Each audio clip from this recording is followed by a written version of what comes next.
All right, here we go again. Hello, everybody. This is Luis talking. It's nice to be in the screen room because it's so many good bowlers in this squad at the moment that if I was outside on the lanes, I would be running around and I would miss a lot of the action.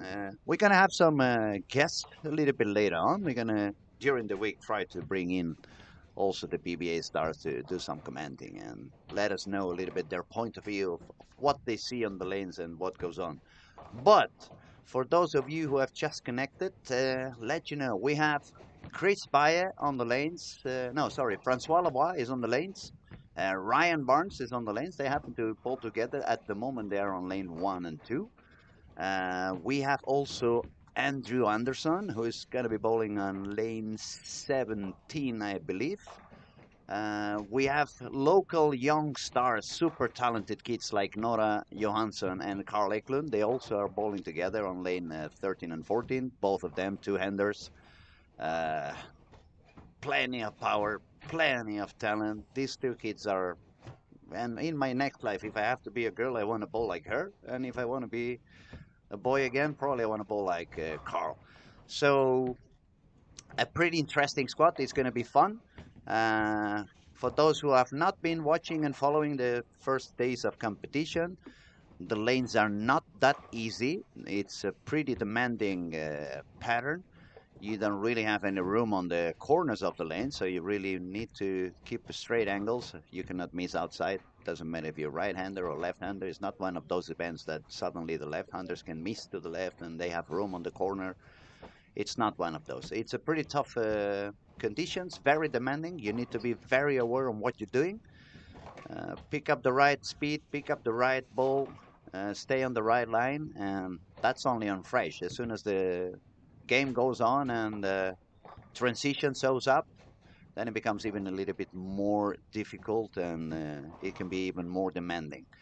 More things about more things you should know about the event. It's we have turbo passes on game 5 and 6. That means if you don't make it to the final, but you are high enough on the score on that fifth or sixth game, you may find a free entrance into the final. We also have some free passes for seniors. We have some free passes for girls, and it's actually so many things happening. It's actually tough to remember everything that goes on. We have some people saying hello. So Jesper, you say you can't wait to play this weekend. I can't wait to see you bowl. It's going to be quite demanding. We see Mafe saying "Vamos Nathan." So yes, and also Unai is saying hello from Bilbao. Buenas Unai, un abrazo fuerte. All right, so Franz Halava started with 3 in a row. Now Ryan Barnes is on lane 2, on to the fourth frame. He's bowling around 19 in the arrows. And the break point, in my point of view, after seeing the pattern and after seeing a few days of play, you shouldn't try to be any further out than. If I had to bowl, I would say I would keep my break point on 12. So because I could probably miss a couple of boards out and still would be kind of safe. You don't want to get any closer to 10, 9, because then if you miss out, it's game over. The ball goes to the corner. It doesn't make it back to the bucket. And yes, at the moment I don't have any technician with me, so I'm going to take a little longer before I can give you some results of the whole tournament and general standings. What I can tell you is that the Malaysian PBA champion was the leader of the squad yesterday with 1370 something, and he's actually the leader of the full event. Second place was for William Benson with 1352, that I remember well. And from there, the scores are going a little bit lower. It's not many high squads yet. Nobody has been even close to 1400. But probably on this squad, we may find someone trying to achieve them. Good news, everybody. It's not only one, but two technicians showed up in the room all of a sudden, so that's going to be even easier for me. And pretty soon, Victor Bach is also going to join us and do a little bit of commenting with us. He bowled a few more squats, so he can give us also some fresh information on how he felt on the lanes. Also, he has the information of, since he has bowled a couple of different squats and days and daytime, also can explain us a little bit how it felt, how it was the traffic when he bowled with different bowlers and different time. Has he felt the lanes were longer, the lanes were faster, the lanes were shorter? It's a lot of information that we can ask the guys that they have been bowling already. Okay, let's focus a little bit on the big names. Big names, we have Andrew Anderson with 2 open frames by frame 4 on lane 17 and 18. On that same pair, we have Karen Nielsen. She was one of the most successful bowlers in the under 21 World Cup we had here in Helsingborg by June. She ended up second, losing at the final, but she had an amazing performance during the whole week. She's a lefty bowler. On that event, she had to use, like pretty much every kid did, a purple hammer and bowl pretty far outside in the corner. But that pattern was quite different to this one. That pattern allowed the ball to be getting a lot of friction on there. Not only it allowed, it almost demand you to bowl, sending the ball far to the corners and getting the extra room and the extra power. At the moment, it's a different situation for her. I can see she's bowling with a reactive ball. It felt like it was the global origin or either what's the name of the other one? I can't remember at the moment, but it was a reactive ball, one of these asymmetricals with a little bit of surface, and she's bowling obviously a little bit deeper than she was doing on that World Cup, because as we said, the line is steeper, and these bowlers are pretty good. I mean, it's very hard to find a bowler in here that doesn't really understand what's going on, and that's the other reason why I believe maybe the squad starts to show a little bit of higher scores by the end of it. If I see more bowlers using that same area, it tells me that it should open up a little bit more than it did on the first couple of days or the first 3 days. And like they say in Sweden, kanske, maybe we get a little bit of higher scoring. Okay, there's Karen making a shot on lane 18. She made a strike for 3 in a row, and she looks pretty solid, and she's a little bit old school. So those of you who don't bowl 2 hands and 1 hand, but you want to have this kind of very easy shot, very easy to control motion, and very consistent shot, she reminds me a lot of that kind of old school Scandinavian school, where you wanted to have such a beautiful follow through instead of trying to use too much power, too much grip on the ball. And I believe in this kind of patterns that are a little bit more demanding, it could be very, very beneficial. So I expect her to do quite okay. PBA guys at the moment, Ryan Barnes is 4 pins under after 6 frames. He started with a big split on frame 1, then he made a double, 9 and strike. Francois Lebois is on a 28 over with 4 strikes, and I believe she's going to just take another spare with a 10 pin. Or maybe not. I just chinked him. What are the odds that a PBA guy misses a single pin? Don't let him know I was talking about that spare. Otherwise, he's going to blame it on me for sure. And then the Swedish kids, we have Carl Eklund and Nora Johansson. No doubles for any of them yet. I'm not surprised either, because both of them are really, really, really powerful bowlers. They have a lot of speed on the ball. They have a lot of rev rate. And when the lanes are a little bit more demanding, it can be a little bit difficult at the beginning to get enough room and to become, steady enough, consistent enough. They just have to get the rhythm. But yeah, they are bowling on 13 and 14. And if you have not seen them bowl before, I truly recommend you to go have a look, because they are spectacular. So, should we say hello to Victor that is finally here joining us? Hello, Victor. How are you doing? Nice to see you again. Hello, hello. I'm doing good. Good to be back here. It's always a pleasure to share a commentary room with you, buddy, and especially since you have been bowling a few different squads. I think you can give us a little bit of an idea. Have you felt any difference from one day to the other? Was the traffic really changing from one day to the other?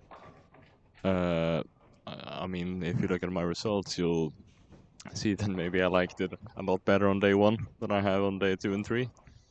But I believe, Uh, for example, you bowled last night, right? yes, correct. And it was a lot of new incomers into that squad, into that particular squad. There was a few of you that have already bowled, but there was a lot of them who were brand new, and they were Yeah. not super elite players. There was I believe it was a full club.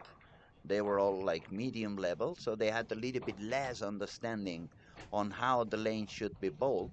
And already on the warm up, you didn't know because obviously you were on the lanes, but already during the warm up, I was telling, I think this squad is going to be tougher. Because I could see already from the warm up, they were using some urethane and bowling all over the place, like somebody's outside, somebody's inside. So the traffic they were creating, it was quite chaotic. And instead of just building the lane and opening up the lane, it was like they were trying, not on purpose, obviously, but what was happening, it was the lane was becoming tougher and tougher and tougher. So I think that may explain why it was a little bit tougher for you last night, wasn't it? Yeah. And if anything I learned last night is how unforgiving this pattern can be, because I was struggling a bit in the first 3 games to actually deliver good shots, and that really punishes you on this pattern. So I think that taught me how important it is to be accurate here and deliver the ball as you want to, and it's not one of those house shots that One some of the people things that I usually. believe it could be very beneficial at the beginning is probably trying to be a little bit more behind the ball and roll it a little bit forward. For sure, Don't for stay sure. too much on the side so you don't exaggerate what the ball's response is going to be, and make it a little bit more easy to keep it under control, a little bit more easy to control. Yeah, for sure. Because especially on the fresh, the ball tends to bounce a lot on this pattern, especially since it's a bit higher volume. And when we're playing with the shinier balls, they become a lot more sensitive when you Mm. add more rotation Absolutely. to them. Absolutely. See, we have some comments again. We have Jesper is asking, what types of balls do you see the most of? Urethane, pearl, solid. Uh, Actually, I would say when there has been more younger bowlers on the lanes, like under 21 bowlers, there was a little bit more of urethane, mostly the black hammer. Yes. But the adults, they are really starting with reactive, most of them uh, kind of stronger balls, a little bit more of surface on it, a little bit more lower RG, so they start reading a little bit sooner and they are not so aggressive at the end. They are trying to get some early friction to try to get the control that kind of simulates that early motion that the urethane does, but obviously the urethane, when you have to bowl that deep inside, is not going to help you. It's not going to give you enough No. angle, even if you have a lot of rep rate, and especially since the non-allowed one is not in play, and that Yeah. could be the only ball that probably would do something from the inside. So we see a little bit of everything. As soon as the transition shows up, everybody's switching to pearl bowls so they can make sure that they cross the heads. Otherwise, it starts reading a little bit too soon. It's 30 mils, but it's only 30 mils. It's not all across the lane. It's No. mostly at the beginning. I would say foul line to a little bit after the arrows, and then it's just a brush pushing down. If you want to know more about the oil pattern, not only watch it, or you can see it on the web page. Victor is being so kind to open it up for me now, so I can let you know. Yeah, actually, from board 9, 8, more or less, side to side, it's pretty short amount of oil. If you go from 12 to 20, 26, 27, then it goes a little bit beyond the arrows, the biggest amount of the oil. But then from there, it's just a very long extension of the brush. So it's obviously 29.5 milliliters, but it's not that spread. So that means that the end of the lane, even if you look at the draw, it looks like it goes long all the way up to 44 feet. It's humidity up to 44 feet, but it's not really dropping oil until No. the 44 feet. We have some more comments over here. Somebody saying hello. Jesús Javier. Hey, Jesús, ¿cómo estás? Un abrazo muy fuerte. And then we have Jamie. Jamie's coming to bowl a little bit later on the week. He's from Gibraltar. He's very good friend, very good pal. And he's asking, no, he's actually commenting. Loboa is making it look easy for right now. Hopefully able to keep up with the transition. And he Yeah. he's doing quite okay on fresh, but that's also what you can expect from a professional bowler, right? Yeah. PBA is already here. PBA bowlers are already here. They know how to read the patterns. They know how to adapt quickly. So you can expect them, and they will do okay on the fresh. But as very well Jamie says, let's see what goes on transition. And Victor can tell us a lot about transition because he already bought a couple of squads. And as Yeah. soon as you have moved from one lane to the other, it was sometimes you had to move back right, sometimes you have to jump a lot deeper to the left, and it has to do a lot with whoever has bowled before you on those pairs, especially when you go to real transition like game number 4. I mean, you're moving 4 lanes to the right or to the left. So that means after 4 games, you are 16 lanes away from where you started. So you have no clue what they were doing at the beginning with that pair. So obviously, the transition you really need to be awake, or it can really get you out of the right scoring instantly. Yeah. Yeah, for sure. It's because, as you say, it's basically just humidity after that first bit. That means that that oil is going to dry out very quickly when the balls absorb it, and especially the better the players we get, the further in we're probably going to get because especially the American players, their solution to everything is just basically to move, Deeper and yeah, deeper, right? move deeper and deeper, and that's going to force everybody who wants to strike to move deeper and deeper.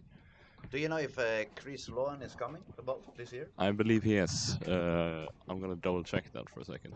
I think he's gonna be enjoying. I mean, he likes to fly the ball all the way down there, like he's playing basketball and making 3 pointers. Why we say that is because, as we say, we believe the squats during the week going on, it's gonna get deeper and deeper and deeper. So the guys who are used to fly the inside gutter and put the ball quite much deeper on the lane, they're probably going to have a little bit of advantage in this event. We have some more questions. Bernie is asking what time is in Sweden. At the moment, it's 3:23, as Jamie said. Yeah, 3:23. Okay, let's check on scoring. Ryan Barnes, 203. Andrew Anderson is struggling a little bit. He needs to double on the 10th frame to make 170. So, for all the amateurs bowlers out there, it's good for you to see that even the pros can have difficulties and even the pros struggle from time to time. Bowling is a very demanding game, especially the way it's coming now. You need to understand a lot of things, you need to take a lot of things in consideration, and those things can happen. Chris Bayer on lane 2 working on double, who is going to go on a 236, but he will not be the leader of the squad at the moment.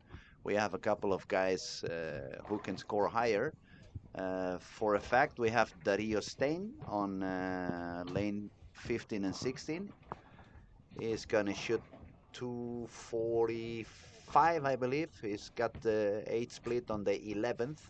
If his pairs is going to go for 246. If he takes one, 245. And then we also have a potential 240 game on lane 19 and 20 by Linus Schroeder, who has already made the double on the 10th. So he's already working on a 230 something. One more strike is going to put him on 240. And then our little ones, we have Carl Eklund, who's going to shot 194, no, 196. He got the strike. That was a very weird strike, but 196. And now we're going to see Nora, see if she can manage to double in the 10th frame. She can still make 220 something, which would be a very good game. Do you have the scores around for the girls at the moment, Victor? So we can let them know how is it looking for the girls who qualify? Yes, give me 5 seconds and I will have that Absolutely, up on absolutely. our screens in here. Also, if you like to see young, talented boys, I forgot to mention on lane 3 and 4, we have Andrei Prekop, is the kid from the Czech Republic, also a two-handed, very kind guy, very, very lovely person to chat to. Is very funny to see also in his Instagram. He does a lot of content and so. And he really can do a lot of things with the bowling ball, both hook it the regular way, go back up, and he's a very, very, very nice kid. Okay, we have Emma Fryant. You say it that way? Uh, I think so. Yeah, French. But that's not the highest score. I think it's Emma Haltunen with the highest score from the females at Aha, 12:27. yes, yes, yes. Him managed to shoot 12:27. So as soon as she drops down from the regular cut, she would become the number one in the girls division. It's two of them who can make it into the final. Nora got a washout on the 10th frame, so she dropped down to 191. And any higher games than that, we had 235 at the end for Linus and 245 for Dario or Dario in Castellano.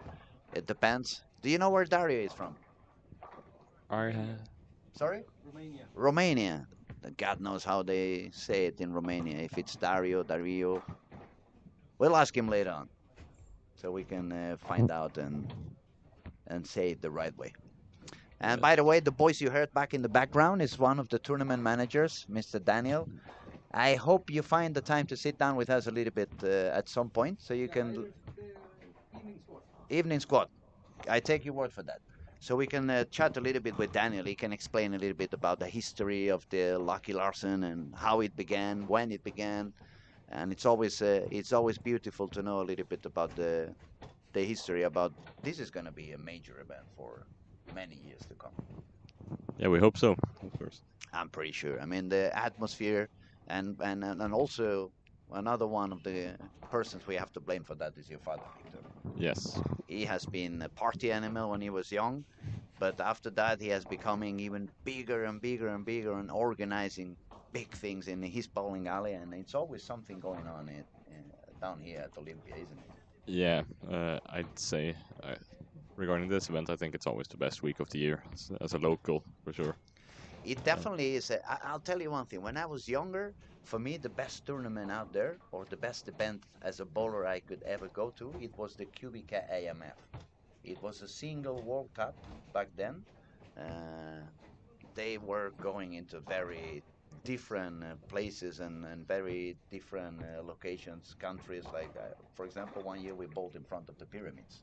They built two lanes right in front of the stage, and so we were bowling the final of the World Cup in there. But it was always a very, very wonderful atmosphere. You were going there as a single, not as a team. Yeah. So they would put you on a hotel room with somebody from another country, and that obviously forced you to do some bonding with the rest of the group. And that was always one of my favorite events during the season. They changed a little bit after the pandemic. I don't even know what are they doing now at the moment. But from then, this is the event that has taken the spot of the Cubic IMF. It's the Storm Lucky Larsen that always you want to spend as many days as you can on that event. And I was so Yeah. sorry I couldn't be here last year because of the back issues. But this year I'm gonna take the best of it. We have some more people talking on the chat today. Jasper says, "Say hi to Daniel."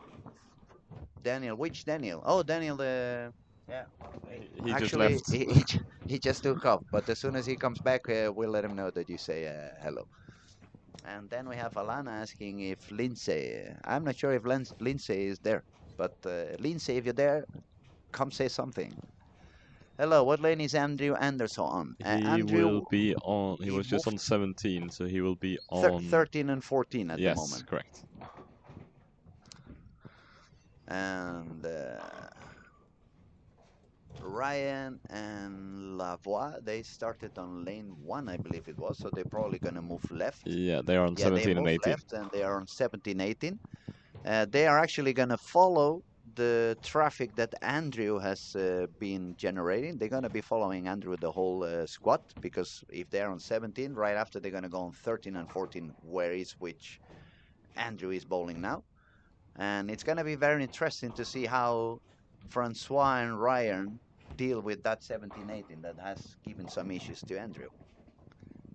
Yeah, I'm not sure what the other scores were like on that pair, but uh, his lane partner shot 196, so not not crazy high either. So maybe 17 and 18 tends to hook quite a bit, especially 17 Yeah, and the in the other ones center. who were at 17, 18 since 1920 is on play. So it's the players on lane 2, which has to be Yeah, Ben Robinson and Christian Ascona.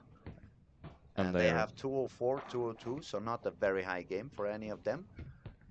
So maybe 17 and 18 is a little bit tough. It's a very, very, very interesting lane now on 17 and 18. I think we could probably put some more attention into that one because we have Carl Eklund, Nora Johansson, Ryan Banks, and Francois Lavoie. yeah, That's like going to heaven to see bowling in. yeah. Those are four of the best bowlers in the squad and probably in the entire tournament. They are, I would say, they are 4 potential PBA title winners. Yeah, Francois already has a few, and I believe he's won the U.S. Open twice, so he is very established. Ryan has been on quite a few shows. He finished second at the Players' Championship this year, and I don't think Carl has been to the U.S. on tour yet, but Carl has not been into the US, but he's got the potential. yeah, I for mean, sure, he shot for sure, the Swedish record when he was 14 years old with which is insane. 1650 or 1660 in 6 games, which is unbelievable. It's 270 average. Yeah, And for those of you who are wondering what was he doing, he just bowled the previous squad. He bowled 230 average by bowling normal, but his father is a lefty, and his father scored as much as he did. So Carl said to me, "I'm going to bowl again." I said, "What do you mean you're going to bowl again? You're already in the final." "Yeah, but if my father shot 1380, I think I can score more if I go backup." So he bowled the next squad, he bowled backup, and he shot 16, 1650, 1670. Ah, crazy. A lot of talent, definitely. yeah, Okay, it's a lot of people talking today, which we truly appreciate. It's always beautiful to see people coming on. We see Justin Knowles letting us know that we see you on Wednesday. Yeah, absolutely. See you on Wednesday and come by the DJ booth. I'm going to be playing some cool music. Um, Stephanie, hello. What lane is Andrew? Now we answered that one already. And let's go, Killian. Alana says, where is Killian bowling at the moment? I I have do lost not him. know. Oh yes, on lane 3 and 4. Yeah, we're still awaiting the results from the first game, so we can give you the update on the standings Yes, a little bit. when that is in. As soon as we can, we're going to start talking about results. And as we always say, if you guys want to ask something, if you have any doubts, if you want to talk about bowls, the lanes, the lines, cut predictions, whatever you want to talk, feel free to talk, feel free to text, feel free to ask, feel free to criticize. We are very open on that too, and it's already enough issues in the planet and in the world as to be worried if they say something. These guys Yeah, never shut up, but these guys, they don't know what they're talking about. So feel free to do whatever you guys want. Absolutely. Okay, let's see. We have lane 19 and 20. We have, as I said, Ondrej Prekop, the Czech Republic kid. So if you turn or you connect yourself into the camera pointing at 17, 18, 19, 20, you're going to have a lot of fun. If you decide to connect on the camera which is on 13, 14, 15, 16, you're gonna happen to see not only Andrew Anderson, who started with the first 2 frames, 2 strikes, so he seems to be a little bit better aligned than it was on the previous part. But we also have Linus Röder, who just shot 235 and is currently on the second position on this squad. Uh, we have some results in now, and Dario Stein shot the highest game, as you said, before 245. oh, but they said Dario was, didn't he said Romania? It says Germany there. That is true. Then we have 2 questions for him. Yeah, How do you say your name, and are you German or Poland? Imagine 80 years ago, it's absolutely big difference being Germany or Poland, isn't it? A little bit of history lessons, not only bowling, but history lessons. Carry on, Victor, sorry. yeah. Then we have 3 guys shooting 235 in the first game. Linus Röder, Francois Lavoie, and Moritz Wimke. Vimken. Sorry, Vimken. sorry about the pronunciation. And then we have Anton Andersson from our home club here. Anton Andersson, And he, this. he bowled already a couple of squads, didn't he? Don't think. No, this No, is it his was first squad. another Anton. You have Yeah. so many Antons in here. I think Anton in Sweden must be like Paco in Spain. It's plenty of them, isn't it? Or Pepe. Yes, I do know a lot of Antons. Hmm? So. Okay, carry on. I'm not stopping Yeah, anymore. I no. promise. And I think in total we have 10 players over 200 in a 40-player squad, so it is tough out there. It is tough. It is tough, and as we said, it's a lot of talent in this particular squad. It's a lot of good bowlers besides those we have said. We also have what's the name of Tomo. Tomo, I couldn't say. Tomo is also he's living in Helsingborg now, isn't he?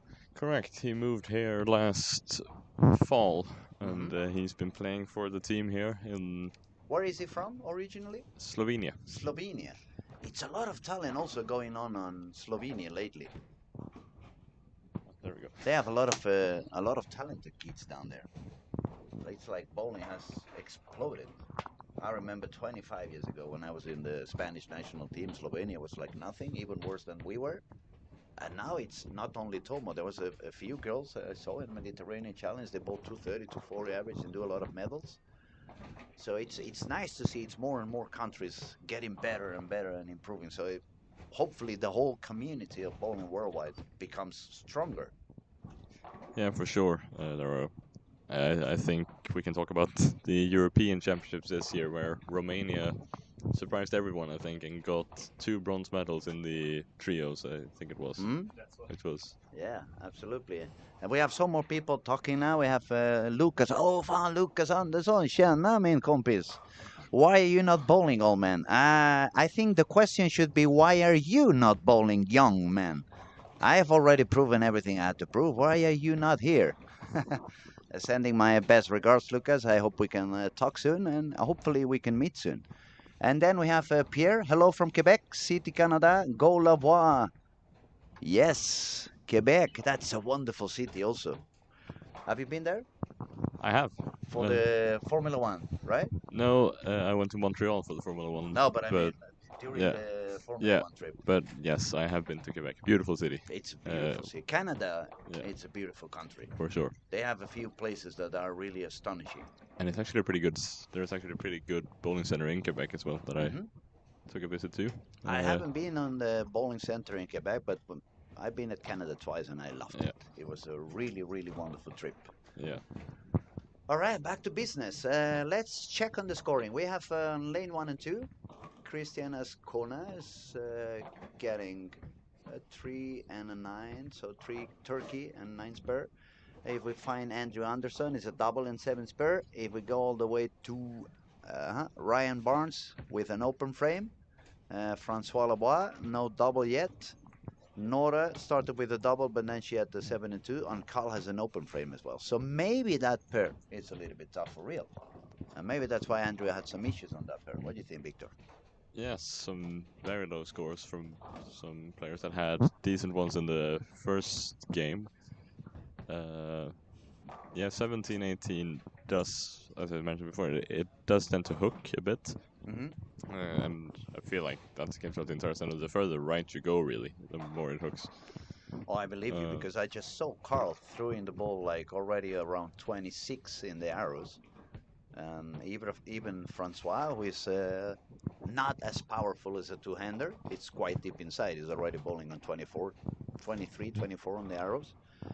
And we're talking about 1 game and a half. I mean, it shouldn't even be transition in there yet. And they are already moving quite deep. We actually have a good question here as well on one of our chats. Question, please.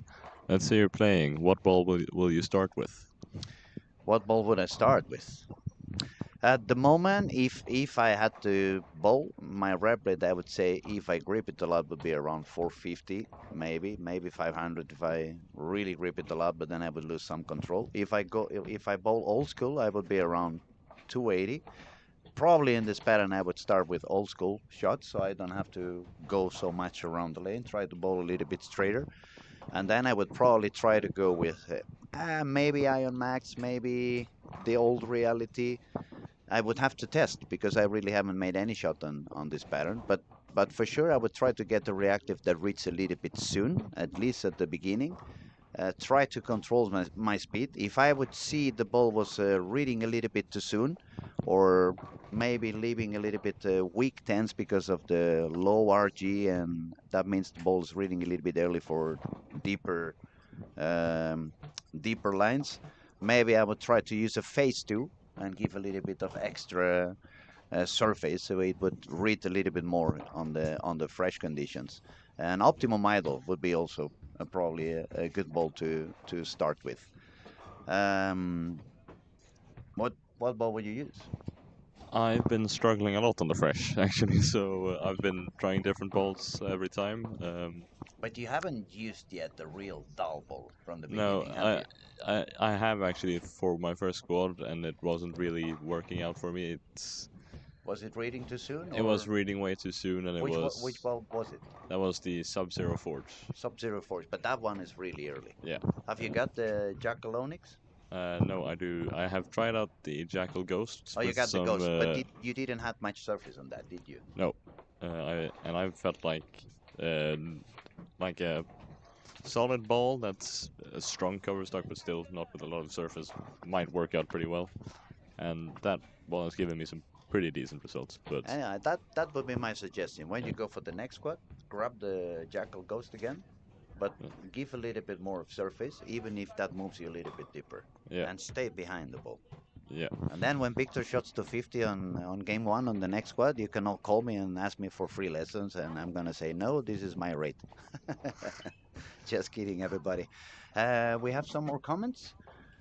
Nobody opens history books nowadays anyway. No, they actually use you know, the iPad, This thing. but not even for reading books. Maybe reading the sports news, see the soccer results or the basketball results. We have a very active community today. Looks like it's a lot of people joining us, and we are very happy with that. Okay, back to business. Let's see who's doing good on this game. We have Nathan on lane 15. He's got a full bagger. We have, let's see, anyone else? Yeah, we have Kevin Mellin actually. Started with front 5, 9 spur, so 39 over after 6 frames. Tomo, it just missed a single pin, but turkey and then a double. Why am I not surprised when I see a young one missing a single pin anymore? As someone who personally knows I Mr. think I got Penteric, the. I You had the few I yesterday, I didn't you? what You had a few single pins. I did, but I've spared symbolically throughout the past week. So yesterday was actually a good day in comparison. So But it's a tough conditions. It's a very demanding pattern. So yeah, I believe what's happening because we have seen professional bowlers also missing some single pins, and it's yeah, not that they don't know how to spare. I no, believe the situation is that after 4 or 5 games where you have been fighting with the lanes for so many hours and so many frames, and you get yourself into that difficulty, it requires so much brain yeah, energy and so much focus that when you get an easy single pin, probably the brain disconnects for those 30 seconds because you want to try to save energy, or you're even focusing on what you want to do on your next strike yeah. shot, and then you have them missing that single pin and you go like, oh my god, now I'm missing the single pin also. But I think for us younger players, I think this is probably the best mental practice you can get because it's so demanding and so difficult Absolutely. that it like to me it just feels like you're getting slaps to the face after slap essentially Mm. because of how difficult it is. And then all of a sudden you find something and you feel like a god for 15 minutes, and then you're back to square one again. Yeah. And it's so hard to get a few strikes, and then when you miss one pin you go like, god damn, and now I need a turkey again. It was so hard Yeah. to make a double and now I need a turkey. Speaking of tough times, 17 and 18, I'm seeing decent shots that are getting terrible carry. I saw a 7-10 for Francois, I think I saw Carl leave a solid 8, Ryan leave a solid 9, and now a split as well for Ryan. So No one of them is yeah, actually on the way to make par. They're all below par on that 17 and 18. So yeah, Andrew had a rough time in there, but now we can see why. We can see also in the body language, like I missed a little bit out and it went even further than I expected. I missed a little bit in and it hooks a lot more than I expected. They didn't find any hole either. and Christianas is in the room with us, so blame him here if you want to. Yeah, feel free to insult him on the YouTube as much as you want. We're not gonna let him see. No worries.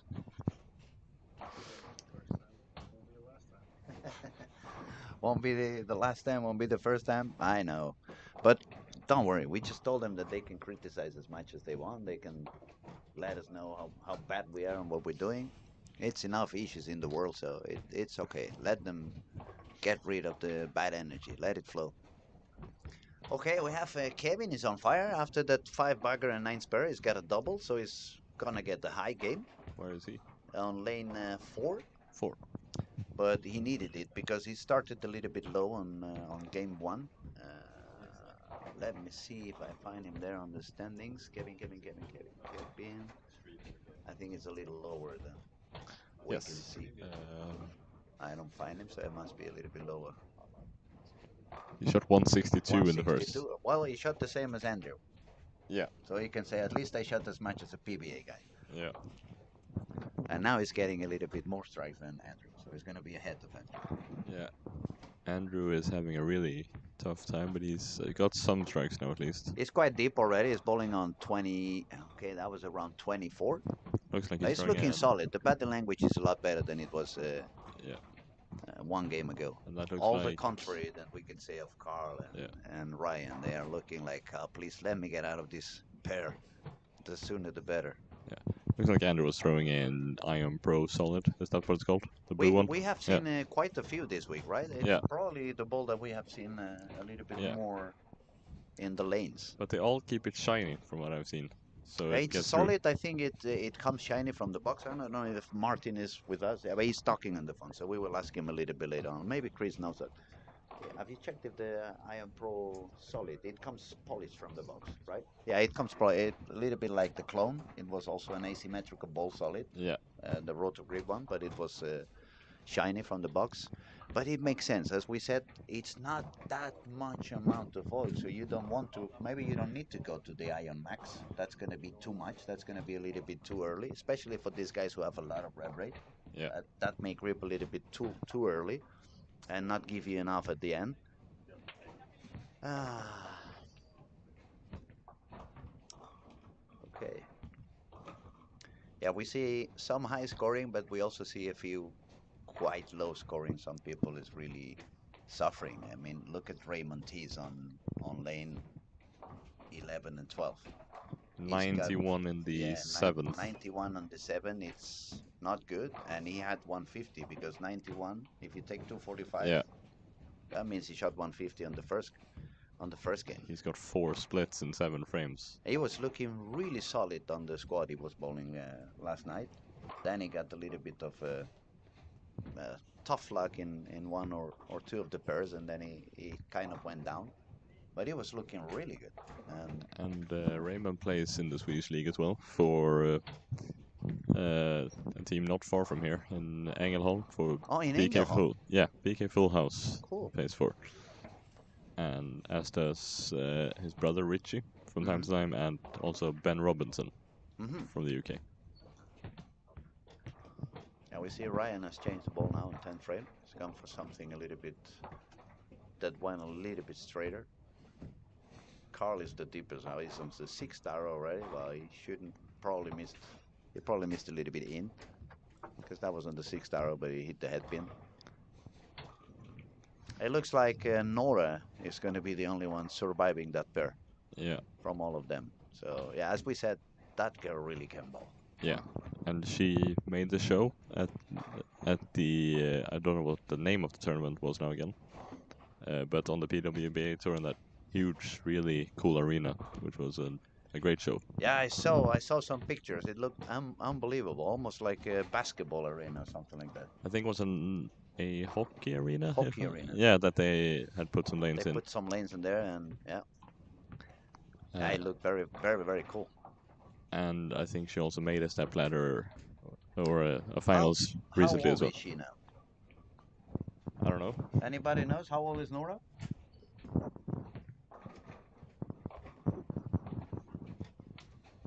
Around 20?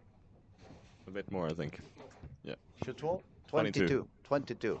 So she's got another 15 years of career ahead. Easy. So she has plenty of time to win quite a few professional titles. Yeah. And I'm expecting she's going to have a box full of golden medals of European championships and Nordic championships and world championships by the end of her career. So she's going to need to buy a lot of cleaners to take the dust away from so many medals.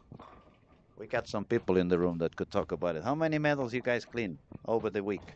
Martin, Patrick. Over the week. Yeah, you have to take the dust away from all the gold you have been winning during the years, don't you? A few ones. My mom is very happy I never played for Sweden. She's like, I would never clean so many medals and so. All right, we have some more people talking. Let's see. Uh, WB Bowling. Athletes, it's no purples. No, it's no purples. No purple rain. We have given the week off to Prince. Prince is not playing any music this week. It's only going to be me and Oscar. Oscar's going to do rock and roll, and I'm going to do whatever I want. Then we have Sealands. My purple hammer sucks. It probably meets the 7080 hardness spec. What have you done with your purple hammer? It would be the first time I see or I hear about the purple hammer being harder than 60. That is unbelievable. Can you send us a piece of it so we can send it into a lab? I don't believe your purple hammer is any harder than 60. Wow, wow, wow. I'm just obviously joking. Don't don't get too angry. Actually, Sealan says 23. I think. I believe you're answering to Nora's age. Is that true? And we have Bernat is also talking. Bernat is a very talented young guy in Barcelona. He's bowling two hands, and I'm hoping he's showing up and bowling up here at some point. He does it so easy that he actually, when I see him bowl, he makes me want to bowl two hands. Let's see what he says. Hello, Luis, and everybody from the organization. Having a great time watching the series and learning a lot with the educational commentary and the insights of the people you bring to the cabin. Oh, thank you, Bernard. We appreciate it. Muchas gracias, Chadu. We hope to keep doing that and bring more and more interesting people to talk to, and so we can learn and, yeah, try to get. We're trying to get the best as we can. Uh, 23. Yes, please do take my purple boat anchor. Are you gonna be in the bowling alley these days? I have to know who you are. I already like you.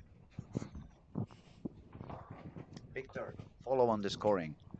Yeah, Don't let we my crazy chit chat. we are beginning to finish this game off, and we have. I don't see a lot of high games. I see Christian Ascona, and who is he bowling with? Ben Robinson. Ben Robinson. They shoot 222 and 220 to 227. 20, both of them on 26 and 29 over. Andrew is recovering nice. He's going to shoot 256 on That's 13 very and 14. nice. Very nice. He's gonna be over par with that. I believe Ryan and Francois are going to be very happy that they're switching to 13 and 14 after they see Yeah.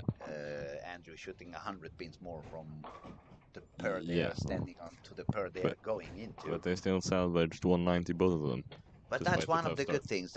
That's why we keep encouraging the amateur bowlers to try to understand a little bit better the game, so you can find some solutions. And even when you are struggling a lot on one pair, you don't go down to 140 or 150, which is very hard to go back afterwards. But if you still make 190, 190 something, then it's not that expensive. You can still recover from that easily. Um, okay, let's see. 244 is going to be for Andrew. So he's going to go is going to move to par, which is good news for him. And yeah, we're going to have to wait for the scores to refresh so we can do a bit of scoring update. Andre is not having a easy beginning either. If he strikes out, he's going to be on 400, I believe. Do you see Yes. it? Yeah, 407 if he strikes out. If made the first one on the 10th frame. And that pair is very low scoring overall in this game. I see 157, 129, 177, and potentially 201 Yeah, with a 201. strikeout. So 17, 18, 19, 20 doesn't seem to be the place you want to be at the moment. Definitely not. And that's before transition. What's going to happen on game 5 and 6? Should we make some bettings? People who is listening and watching, do your own predictions. Let us know what you think is going to be the highest score on game 5 and 6 on those four pairs, those two pairs, 17, 18, and 19 and 20. If any of one texting gets the right scoring, I'm going to give you a free ball by myself. I will give you a free ball. And it's not going to be purple. I don't know the color yet, but it's not going to be purple.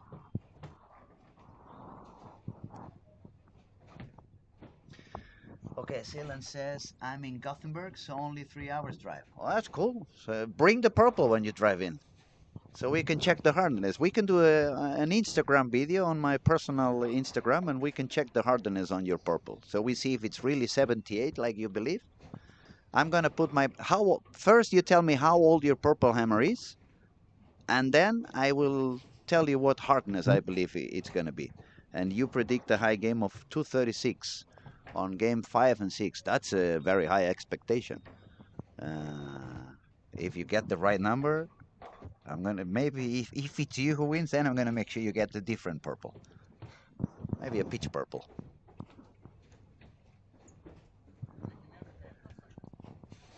Robin, 232 high game.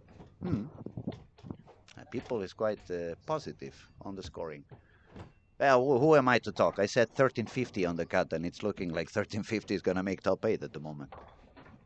I think we have 2 players above 1350 overall. And Yeah, only William and Tun Hakim. Hakim. Yeah, Tun played great last night. Tun is a great player. I remember when I saw him winning this PBA title on TB. I have to say TB doesn't really pay off enough on how consistent and how good he is when you see him live. When you see him bowling live, it's even better than you can see on TV. Yeah.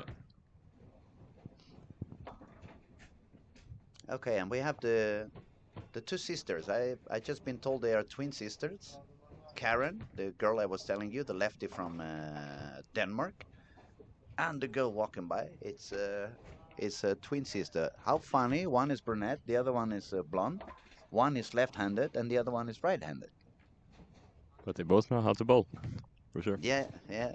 So they have a weird twin connection. Okay, let's see. Give me a purple solid in that case. Yeah, I like that ball. That ball looks pretty good. 256 says WB Bowling. It's a green pin purple hammer. I think I bought it in 2022. I remember it was the year before the 78-day rule. So 2022, that's 3 years, and those balls, even when you get them out of the box, they are around 60. So probably it's gonna be like rock and roll music, 58, 59, something like that. We should do a bet on that. I'm pretty sure if you bring that ball down to Helsingborg and we measure it, it's below 65 for sure. I bet my life. I would bet one ball.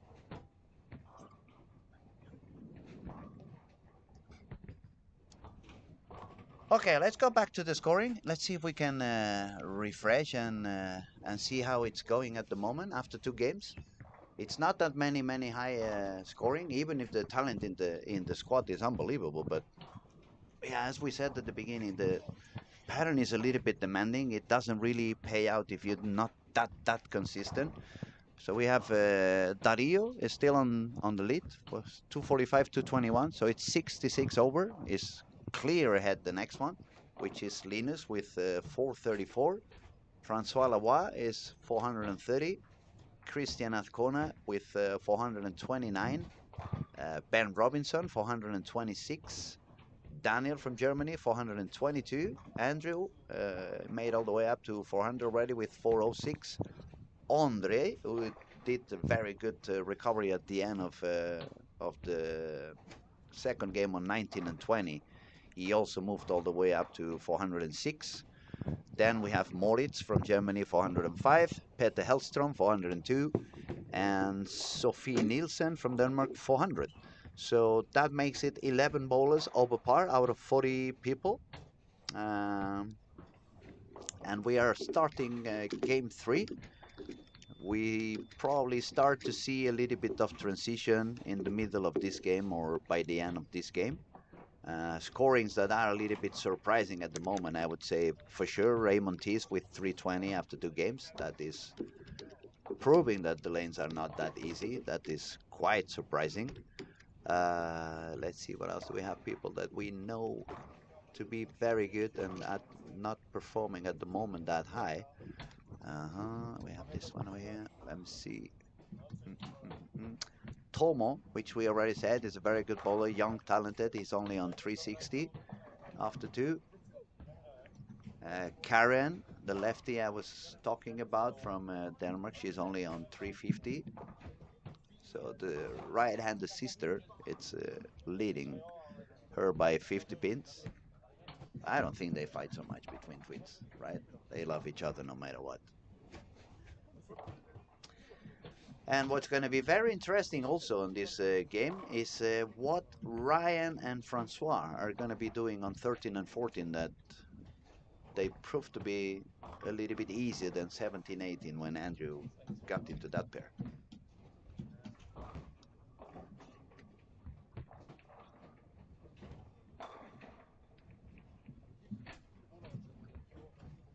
Now, girls division, Sophie 400, Nora 392, and then we have to go all the way down to Karen with 350. So, yeah, it's 4 games to go, so obviously things are still going to move up and down pretty much. But I'm trying to see if any of the 2 girls that are currently nearly at 200 average or 200 average, if they can shoot as much as Emma shoot yesterday. If you remember, I'm not sure you were here, or I think I was talking with Robert Anderson at that moment. Emma started with like 60 or 70 over after a couple of games. And then when the transition came in, she was kind of surviving. I'm not sure if we can see the game by game if we I'm click on looking her. that one up right now. She shot 230, 246, 188, 179, 184, 200. So she was 76 over after 2 games. And Yes. the highest score on the girls at the moment on this squad is par. So unless they find a way to go higher instead of struggling, because what's happening, um, since the lane is pushing you deeper and deeper and deeper, it becomes a little bit tougher for the girls to get that extra kick. But that shouldn't be the case for Nora. Nora's got a lot of power. Nora's got a lot of, yeah, she can hook the ball and rev it as much as she wants. So it shouldn't be that difficult for her as it was for Emma yesterday to move a little bit deeper. What do you think? I think Nora will find this pattern very nice, as you say, after a couple of games, because, as you say, she's got such a high rev rate that she can get through that transition a bit more, and still create some shape in the back end. Absolutely. We have another comment down here. Lucas, some Germans in the better positions. That's great. Yeah, Germany has always been full of talented bowlers. I remember even on my days, they had Hakim Grabowski. I used to joke a lot with Hakim, and because it was the times and in the NBA, it was Hakim Olajuwon, and the nickname was Hakim the Dream. So every time I saw Hakim Grabowski and we bowled together, I used to call him Hakim the Dream. He was laughing at me, but he was a very kind guy. Very guy. I haven't met him for many, many years now. I hope we cross paths at some point. And if any of you over there listening or watching from Germany, you get the chance to see Hakim, send him my best regards. He was a very, very nice guy. Okay, Francois Lavoie started with a 3-bagger, or the first 3 frames, 3 strikes. 13-14 could be the recovering time for him.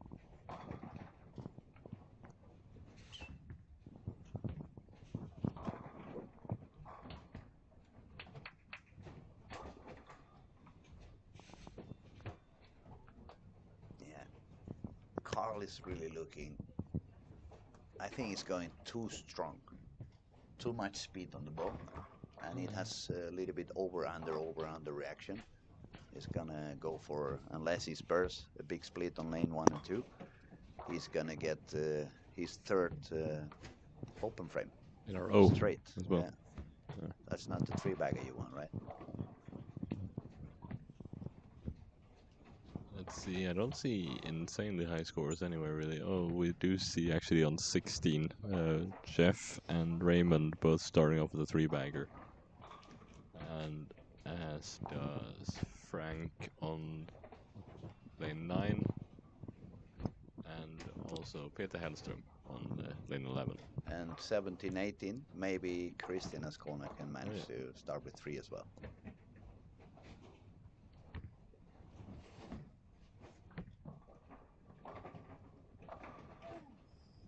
Oh, trip in the 4-pin. Christian has come a long way as well from Peru. Yeah. Not from Peru? Puerto Rico. Okay, that's my bad. I started with the P. I was close enough. It's not a geography exam. No, it just says PURR. No, but that's the good thing when we have the room full of experts. Yeah, exactly, Someone is always going to correct you, so thank you guys. Thank you very much. We appreciate it. I thought you were the topography expert. So as you can see, the lane man is not the Batman. He's a very funny man, very kind and always helpful also out of the lanes. So stop criticizing. Not yet. Now, since you're here, I'm going to ask you, and but you have to talk loud, see if they can hear you. When do you usually get more critics? During the competition or as soon as the final is about to start? I mean, the end of the squads when people realize, fuck, I'm not in. Both. Both? Yes. Same? Constantly. Constantly. Never ending. Never ending. Okay, that's a profession I'm not going to do then. I'm not going to be an oil profiler. I have enough insults already as a DJ. Why don't you play that song? Why don't you go to another nightclub? For those of you who think like, hey, why does he say that? I'll put you an example. When you go to a sushi bar, you don't ask for a pizza. So when you go to a nightclub and they are playing techno music, you don't ask for reggaeton. It makes sense. At least to me. What do you think? Does it make sense to you? And Victor is laughing like, why am I having to share chairs with this crazy guy from Barcelona? And why is it me spending all day long here with him? Stop laughing, man. I'm not that bad. I'm not the only one in here laughing. I know. I can feel the eyes on my neck. Francois Lavoie starting with 4 in a row. Yes. And okay, who's gonna get the ass game now? Andrew started with spare and 4 in a row. No, that's Anton. Oh, that's Anton. Yeah. Anton third. Anderson. Yeah, but Andrew is on the other side. That was pretty close. AA. So you have many AA here. Both playing for ES Göta as well. So they are both on ES Göta. Yeah. No one from Pergamon today, is it? I don't see anyone with. And no one from Clan either. Tomorrow night is going to be full of Pergamon. For those of you who are not in Sweden, are not that used to the Swedish National League, probably these are the 3 strongest teams. Pergamon, with a lot of victories in the last years. Clan, trying to give them some work by using a lot of urethane, unless I'm wrong. and EOS Gotha is a hometown here from Helsingborg, and you guys are getting stronger and better, right? Yeah, getting some new players out of this season as well, which is great. It's going to be a very interesting season in Sweden with the National League. It's only 10 teams now, not Yeah. 12, so it's going to be even harder to compete. It's going to be even harder to win. Yeah, and as Robert was talking about yesterday, the playoffs are also being a bit expanded in a way. So now Mm. it's 1 and 2 are safe to go to the playoff, and 3 to 6 are gonna be playing a playoff before the playoff. Mm. You could say. And I believe, since Mr. Backe is in the house, I believe you guys are going to do some of the league matches, Elite Series, on these YouTube channels we are streaming at the moment, right? Yes, we tried with a couple of the premium matches between Göta and Team Pergamon. Mm-hmm. And we also did some other finals and PBA Sweden. And we're looking into So maybe... PBA Regional Sweden is also shown on this channel? Yeah, it is, yeah. And we're looking into maybe find other fun events. Content and We also events actually did the Youth World Cup was also on that platform. Lovely. So in the future we were looking into other tournaments, matches and other stuff, and hopefully also some interesting educational videos. And at the moment it's need to subscribe. So we just tell everybody subscribe, use it right now. You just need to click. Yes, this is actually a really important thing for us financially, because for a couple of years ago we charged for broadcasting the finals here in Stormlight Larsen Masters. Mm-hmm. And that made some important money for us. But then after a couple of years of doing that, we let it open, so it was for free on YouTube, so we can get more viewers. Mm-hmm. And instead, though, if we reach more subscribers and more viewers, we can get some kickback from YouTube. So that's our future plan, to grow bigger the whole sport, and also get some money for YouTube instead of from bowlers. So in a way, what we are telling you guys is, if you subscribe, if you like the content that you're watching and you want to see more bowling for free, the only thing you have to do is subscribe. That's going to make the channel grow. That's going to make YouTube support the channel. And then we don't have to charge at all for any of this. So you can have the best bowling available and you can have it all for free. And the only thing you have to do is just click on a button, subscribe. That's it. Yes, and of course watch. And watch, yeah, we need the viewers. Otherwise, we're talking alone. Thank you very much, Patrick, for the information. We appreciate. Thank you. And back to the scoring. Francois Loba started with the front six on lane 19 and 20. We have some contender. We have some guys. It was WB Bowling set 256, but we were talking about game 5 and 6, but we have to be kind. If they bowl 250 or 260 on game 3, I think we're going to admit that the score could be high already on that pair anyway. Patrick Hennen in lane 17 and 18 already with a spare, and 4 in a row, which I believe 5 in a row, I think. 5 in a row at the moment. Lefty. It's some more strikes going on this game 3. Maybe people is finding their spot. Maybe they have found, the speed, the release, the bowl, the room. It looks that way.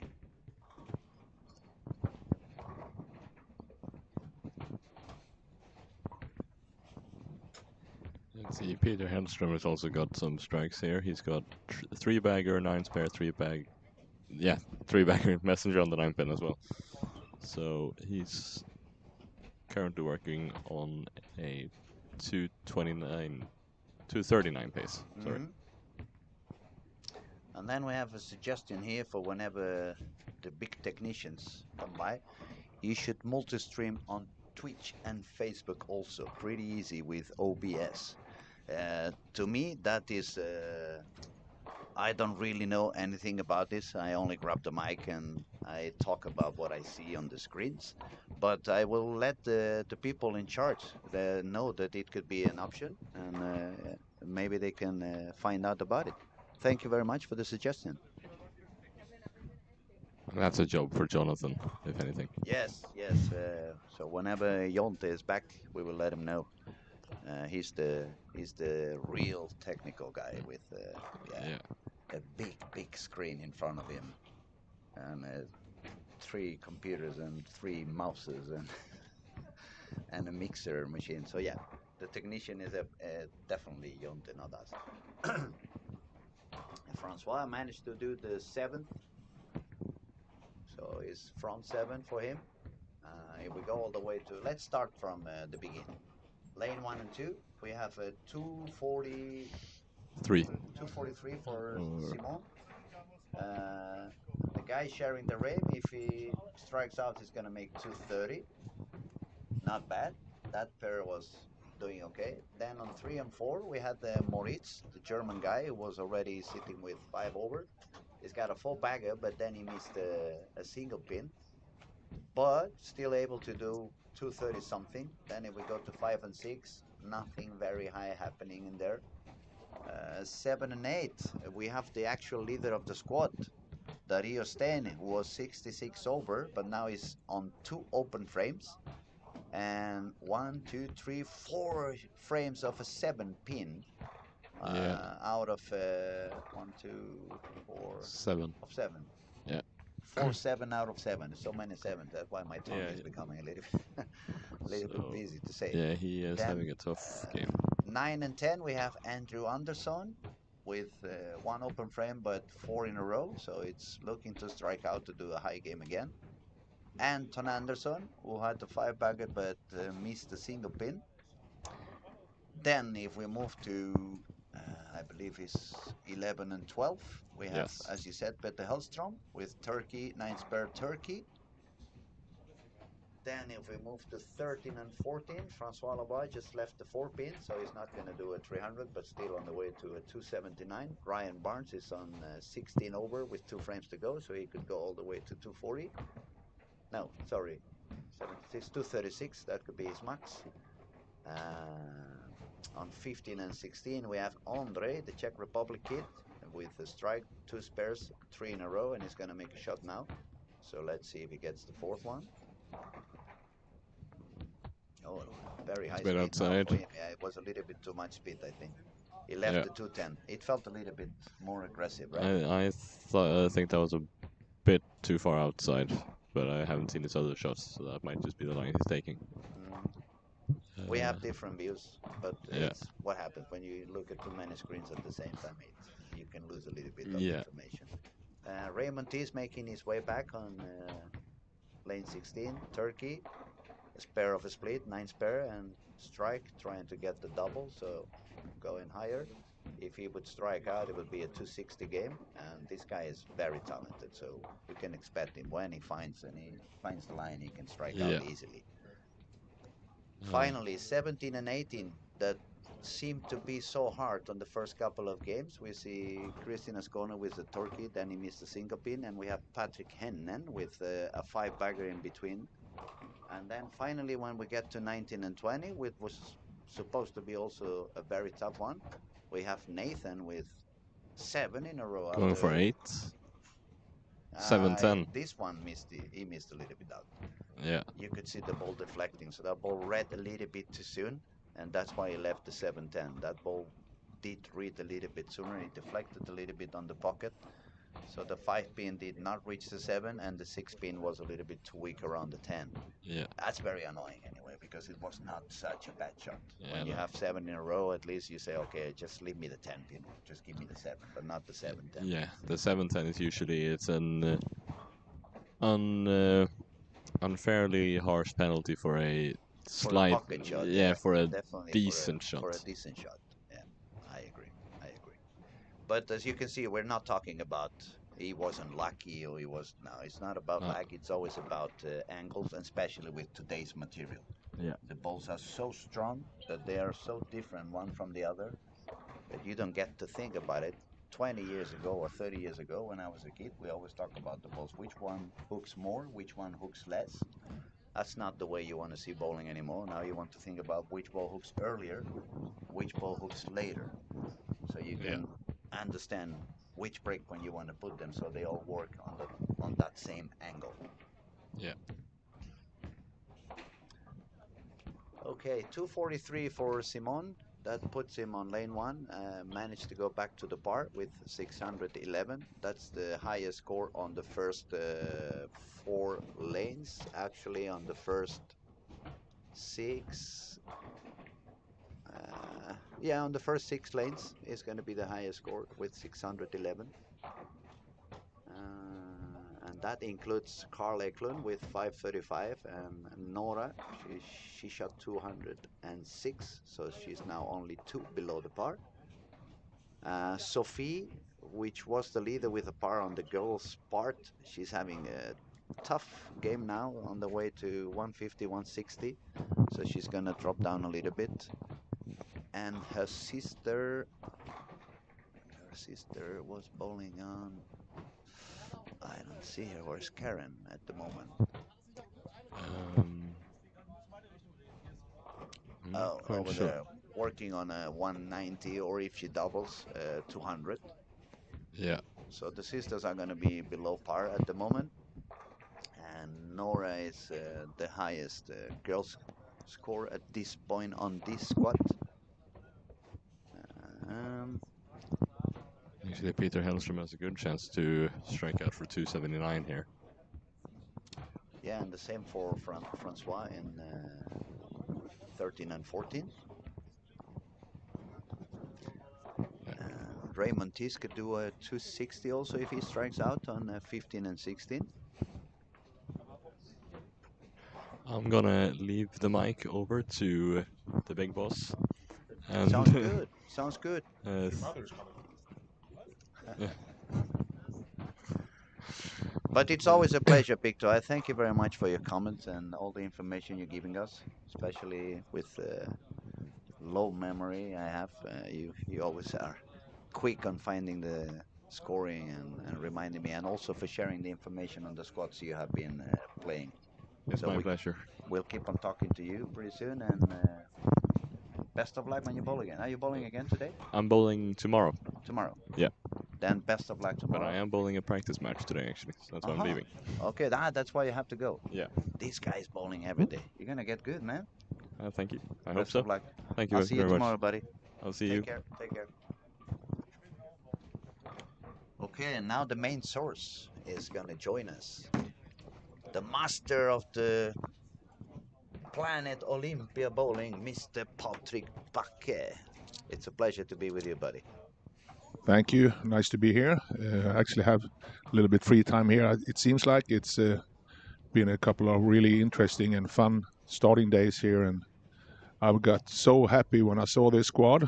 I mean, I think this is it's actually close to record with entry fees already, but this squad we counted, I believe, that we are. For first, it's packed. It's 40 people playing, and that's not very common on a Monday, 3 o'clock. So we're very happy about that. Working day, so and then we were called to count how many different nationalities we have in this squad. It's amazing. I believe we are at 11. Let's see, we have Germany, Canada, Puerto Rico, England, United States, Czech Republic, Sweden, Netherlands, Denmark, some more Czech. Albania is also there, Norway, Romania. Canada. Jonte, move it a little bit down so we see if there is any other. Canada, we have Frankie, that's bowling good also, yeah.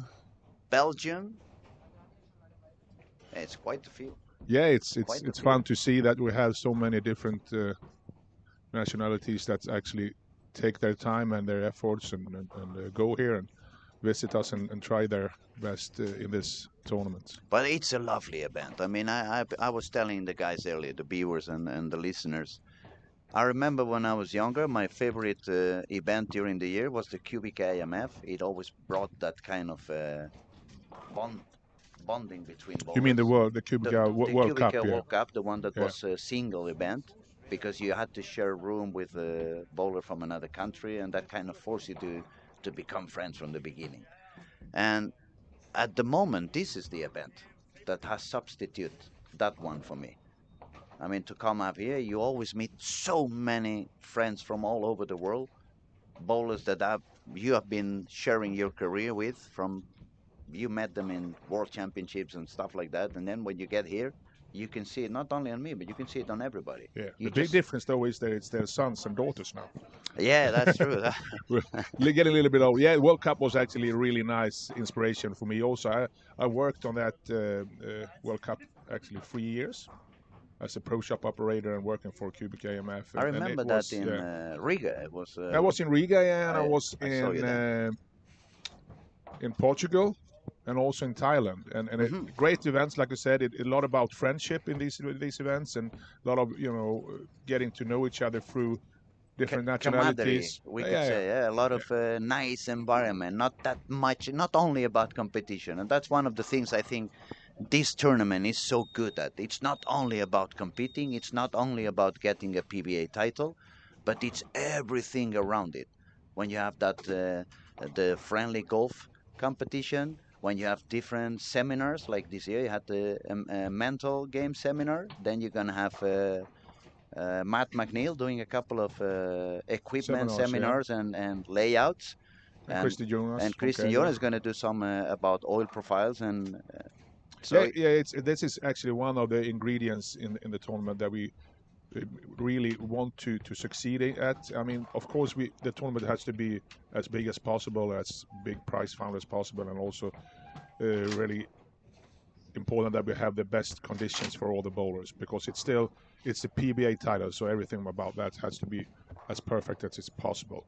But then when everything else comes around, like I think I talked to Martin and Daniel, is we talk about when you have a big tournament, even if we pay out quite a lot of money to, I think it's to the 55th player or something like that, mhm. but it's not more going to be more than 5-10 people that makes good money. So the other 350, 370 people have to benefit in another way. So instead of money, they're going to get a good experience. Yeah, that's very important, and it's also like you mentioned here, the different seminars and golf, and we have a party and an extra one ball challenge here on Wednesday evening. It's Mhm. also about meeting people. I just come from the phone with the Swedish Federation. They're going to hold their meetings here this weekend that's coming up. We had also the Swedish Bowling Proprietors Meeting. organization. They're going to hold it here. So a lot of Nice. people decide to go here, even if they don't bowl in the tournament, to come here and do their meetings and see what's happening in the bowling world and meet up with bowlers from the whole wide world. And that's something that makes me really, really happy. It has to be. It has to make you very happy because, as you very well said, I believe when you think, oh, I have to do a PBA event, I have to make everything, I have to make sure that everything is perfect. It's professional bowlers, they require some standards and so on, so on, so. But also, I believe the quality of the staff and the employees you have in the bowling alley, it gives you enough confidence so you can concentrate a little bit also on all the surroundings. You can leave your staff taking care of the lane, the machines, the bar, and then you can focus a little bit more on what you are really have been a superstar all your life, which is the public relations. You Yeah, have always been an open person, kind to everybody, humble, and you're very good at connecting other peoples, not only connecting them to you, but connecting between them. And yeah, that's one of the big success you have also in this event. yeah. I It's think more than bowling. I think it's very important that you have great staff around you. That's one of the most important things when you're a businessman, as I am, that have run a lot of different businesses. But the employees are always your biggest and most important assets. So I have a great team here, and I'm so thankful for that. And then together with Martin and Daniel, we have a really good uh, balance. And then we also have a couple other guys that helps out always. We have Jonathan, that's a great person, and also that fixed a lot of things that you don't see, but they get fixed technically wise and other things. We have, I can mention a lot of people around in this group, and also I can see on my staff that even if they work really hard these 10 days, I can see in their eyes also that they are proud and they are happy to be part of something different, something that stands out, and that makes them more confident and more proud. So it's an important balance through the whole team. I mean, if I explain, for example, in my own experience, I think this is the one and only place where I can spend 12, 14, sometimes even 15 hours when we have four squads And when I go home, of course, you feel the energy is a little bit lower. We're not 20 anymore, unfortunately. But you go home with a smile. You go home happy. You go home fulfilled. And I think it's because of that environment you guys created. It's some kind of chemistry, and it's wonderful. And that's why I keep telling all those who are listening and watching, if you have the chance to come up to bowl this event at least once in your life, it's more than worth it. And it's not only the alley, also the town. Helsingborg is a very beautiful town, especially in the summertime.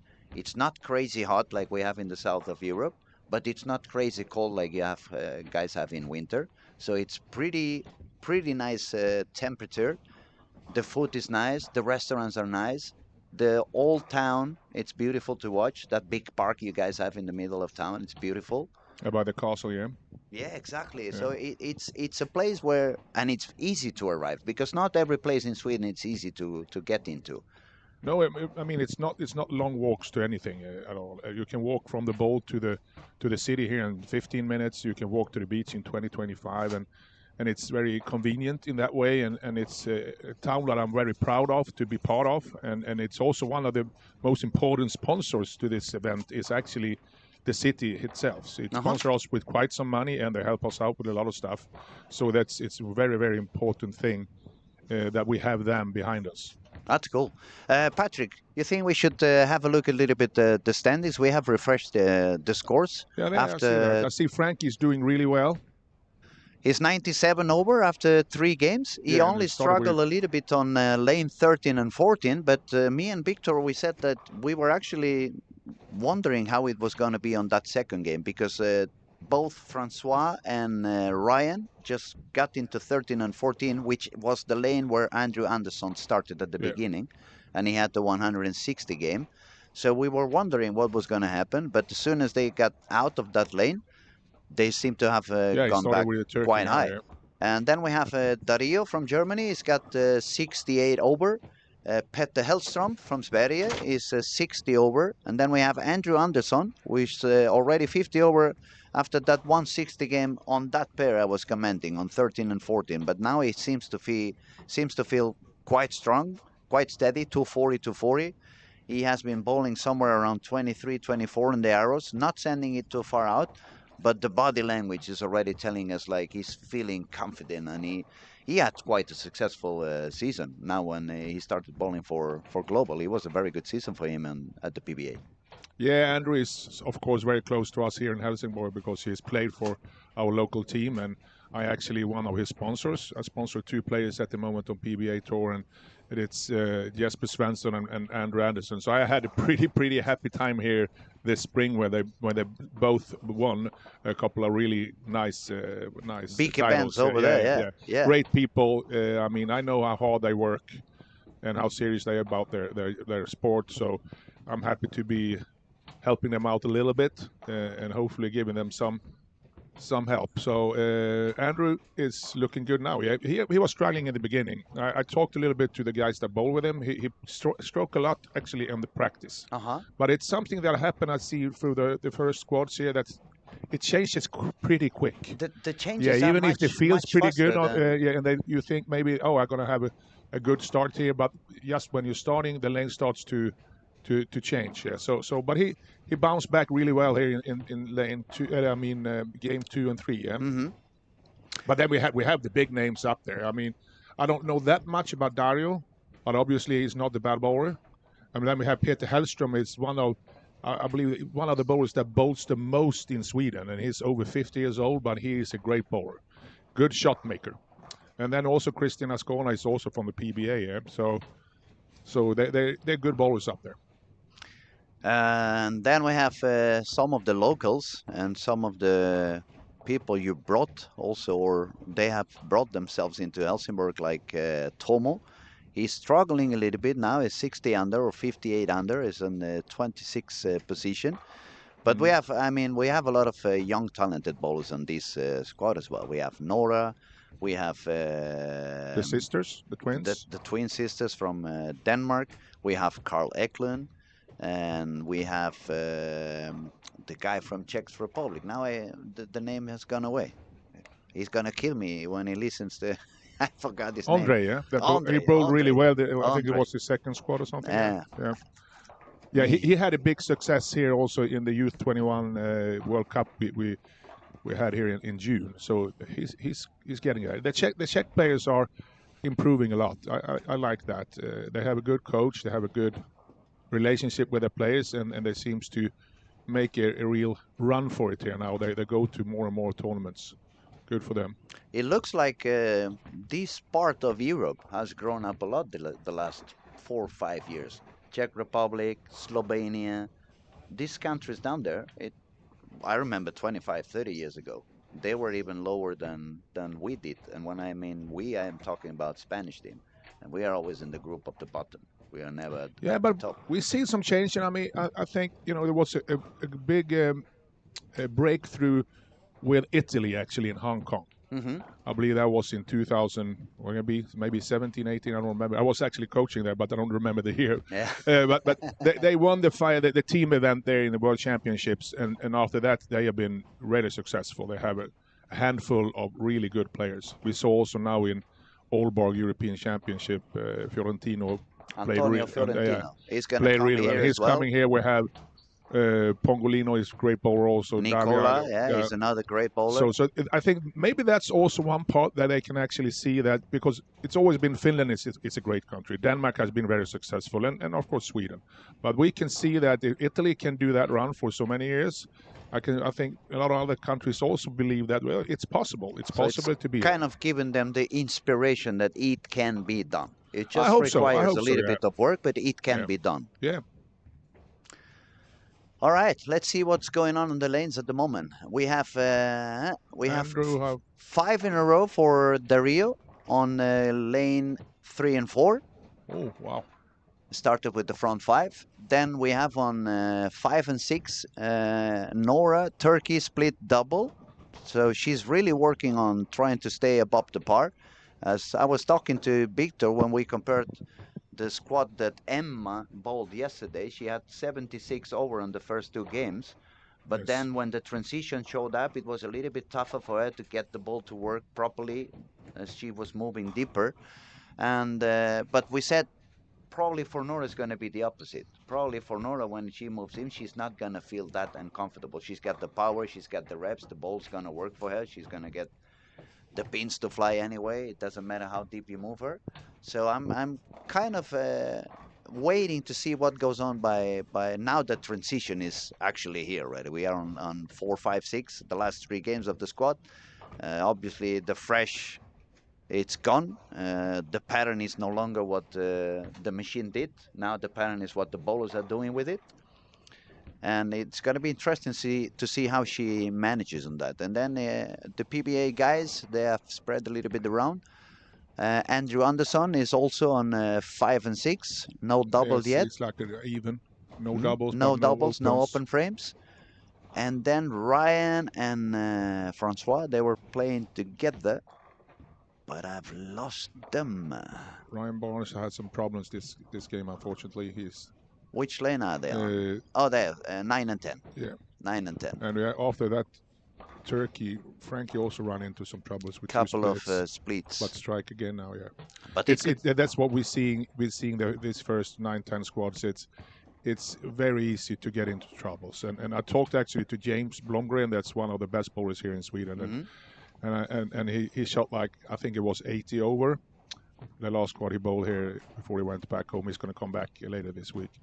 And he said, when I had it, it felt really, really good. I shot 270 and 250. And it felt like, oh, this is going to go really high. But then the other games, I had a hard time shooting 190, 2-0, because it was struggling. So it seems like the people and the players that can, take the chance when it's there, because the lane is going to have changing moments quite a lot. But when you find a good line, you better strike, because when you move lane or later on, it could be one night, it could be a good game instead. I guess it's a little bit what you said before when you were talking with the guys who were doing the warm-up with Andrew. Yeah. The lane changes very quickly. Yeah. So you really have to stay sharp eyes open, Yep. notice when that happens, and move or change ball, or both. Move and change the ball quick enough so you stay away from that big change on that Yes. position you were standing. And if you don't find something comfortable, make sure you make your spare, so at least you don't go for 150 game. Try to survive on a 190, so it doesn't really cost you that much. Yeah, that's important, and keep the ball as much as possible in the pocket because it's easy to split what we can see, but especially when the mid lane overreact, or if you get the ball a little bit too much out to the right, it's easy to go with that 110 or 210s. And for us, I mean, if you guys like the numbers and you want to see it, not because we are saying it or just because it's a matter of faith. If you look at the game by game, for example, Francois Loba's 235, 195, 267. Peter Hellstrom, 174, 228, 258.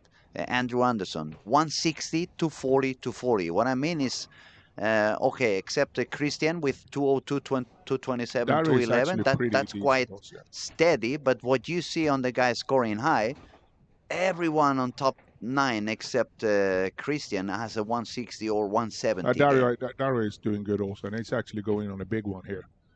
So that's key. I didn't see the game 3 from Dario that much, but it's a 202, and if that's your lowest score after 4 games, you're doing good. You're doing sign good. right away. You Yeah. sign right away. Let me ask you, since you're here, are you going to bowl any squad? No, I haven't bowled actually any year in this Storm Lucky Larsen Masters.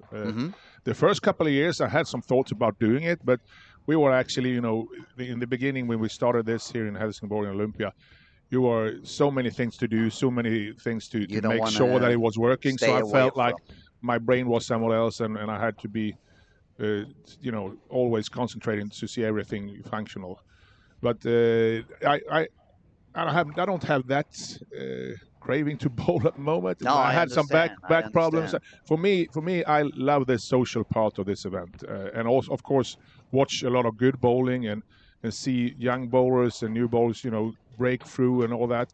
I think for me, it's like a great week socially. But I guess you know why I'm asking.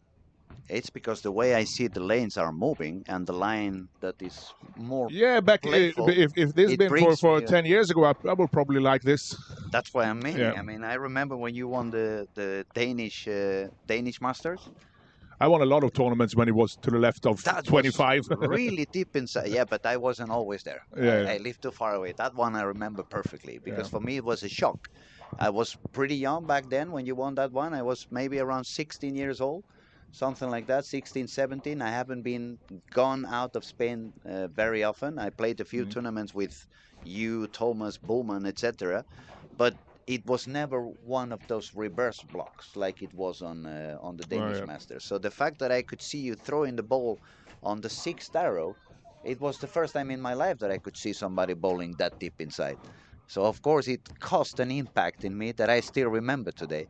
Now it's very usual that we see bowlers flying the left gutter and bowling so deep inside. Because of rev rate and the strong bowling balls these days, on many patterns, they get forced a lot to the left. And back in in the days, that was one of my favorite games. Was it 95, 96? Yeah, but between 90, further, I think it was up to 2005 or something when it got pretty deep in. It was a good line for me. Now we have a really good start from Dario here. Yeah, it's got the front eight. Yeah. And if you guys are connected on any other channel, Dario is bowling on lane 3 and 4. We have streaming every single lane from lane 1 to lane 20, so we have different cameras. If you want to see Dario, is currently bowling on lane 3 and 4. Yeah, the camera number and 1. You see also it popped up a little bit of information, as we said before. We ask you to subscribe so you support the channel and you support the sport of bowling, so we can get more and more free content and good quality content for you guys. But I like it also because last year it was a little bit more outside line that was the most beneficial, and this year we see that it starts probably like 15, Quite deep 17. inside, Yeah. yes. Yeah.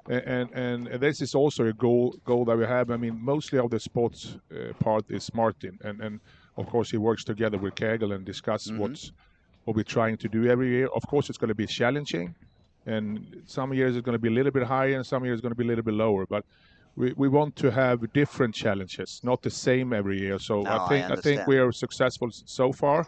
Then we see what's happened the more they bowl, because we learned that a lot like this squad, it's a lot of bowlers. That's the first squad, so they might try something that they won't try next time they bowl. So because now we're paying, like if you're moving to a lane where someone has been trying something the first game or 2 games, especially with the practice, it's going to affect you a lot. It's going to affect you a lot. So I would guess that it will become even deeper inside the further we go the week. But maybe it's going to be that more people is starting at the same place. So the lane might be a little bit more predictable. Yeah. That's what I was going to say. I believe those 9 in a row there. big changes we see from time to time, when they change lane and they all of a sudden they have a very different reaction. It's probably because, as you said, it's new bowlers on this on the squad. They probably have not tested it yet. They tried a few different things. So when let's say you start on lane 3 and 4, by when you are on the 4th or 5th game, you are already on the other side of the bowling alley. And of course, so many lanes apart, you cannot really see what they have been doing in there, what has been happening there. You're only going to face it as soon as you get and you hit the lane. So then you need to be very quick on understanding, okay, what has happened here? They have been pushing the oil down, or they have been sucking it away, and adjust as quick as you can to that different reaction that you get from the previous pair you were bowling on. Yep. Okay, we had Andrew with we had a 9 in a row here. Yeah, 236 on lane 5 and 6. So Andrew is now gonna go all the way up to 85 over, 885 for Andrew Anderson. And Dario is the guy to pay attention to. Yes. Potential. We could have our first perfect game here, actually. Let's hope we don't 10 jinx in a row. it. Yeah, one thing that's really important also that I don't think everybody think about is that when you have this practice minutes, a lot of people try to burn the lane for their benefits the first game. And if you can sand the ball, every shot and stuff like that the first game, but it's hard for you when you move to that pair to know what they have done that 10 minutes practice. So that's also one of the big issues when you move lane. If you hit the spot that someone had burned it already, it could be a big difference here. Yeah, you get into the lane like, okay, let's see what they have done for me. Oh, come on there. Oh, it was a little bit inside. Yeah. But he's on a really good score here. It will be 288. He's going to be up at that's 160. Potential new leader, 160, yeah, 156. 156 Great over bowling. after Great 4 bowling. games. 956 in 4 games. This is actually also a really interesting and fun and great thing is that something that we saw a big difference from is that we have a lot of players from Germany this year, and I love that. It seems like they have a great coach down there also, and they have some really good success. And then Tobias Birding also made a PBA show this season.